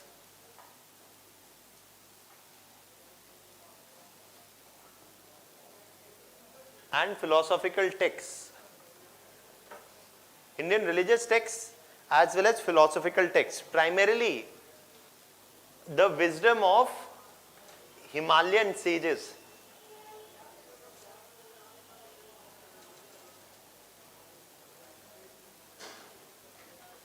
Himalayan sages are whom? बाबा जो हिमालयाज में रहते हैं, Himalayan sages and monks etc. have answers for some of the most complex questions of human existence. आप क्यों हैं? जीवन का क्या उद्देश्य है? What is the purpose of life? Why are you born? What explains human existence? What is happiness? ये सारे ज्ञान वाली बातें. ये सारा ज्ञान is there where? In Indian philosophical traditions. What is the best way to lead one's life?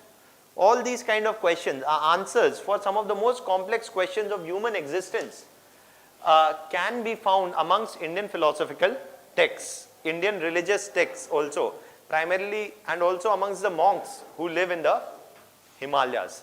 And so what are they saying? Is India primitive? What are they saying? By saying this, are they saying India is primitive? No. They are arguing that perhaps there is much wisdom in the texts, in the beliefs, and in the text beliefs and the ideas within India. So are they arguing that India is primitive? No. ये आपसे prelims में ही पूछा जाएगा Theosophical Society और कहीं, that they rejected the idea that Indian religious and philosophical texts are primitive or backward. So this is what you need to remember. They rejected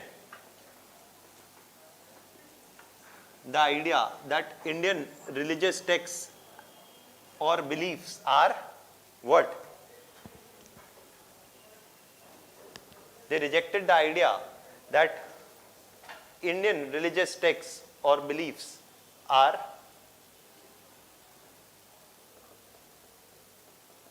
primitive.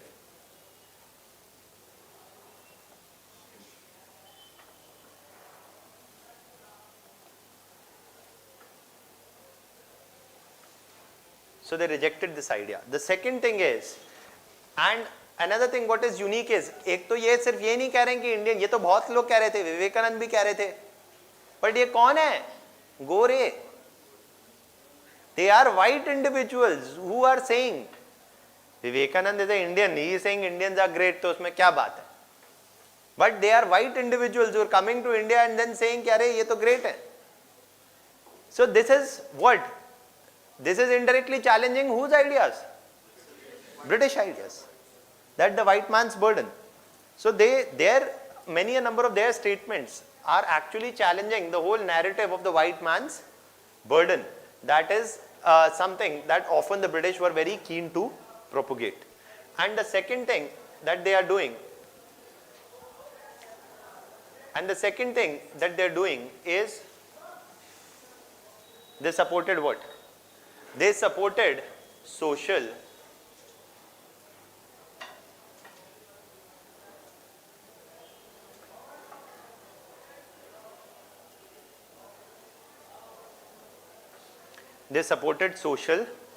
reforms, such as other social reformers. They also supported social reforms, whether it is on education, sati, female infanticide, child marriage, etc.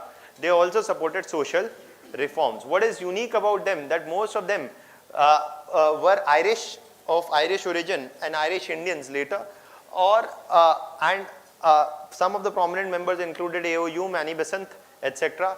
They rejected the idea that Indian culture and beliefs were essentially primitive, and they rejected the idea of the white man's burden also. ये सब आपको पता होना चाहिए from your prelims point of view. The statement, question 1 came on Theosophical Society, one of the statements was that the Theosophical Society was formed by Annie Besant. No, she is only a member. She is not the founder. Okay, so you should know what issues they stood for, who founded them, and they were more popular from 1880s to 1920s. That is it. Any other doubts? So this is what completes social reforms. In the next class, we will start finally with Congress 1885. Thank you.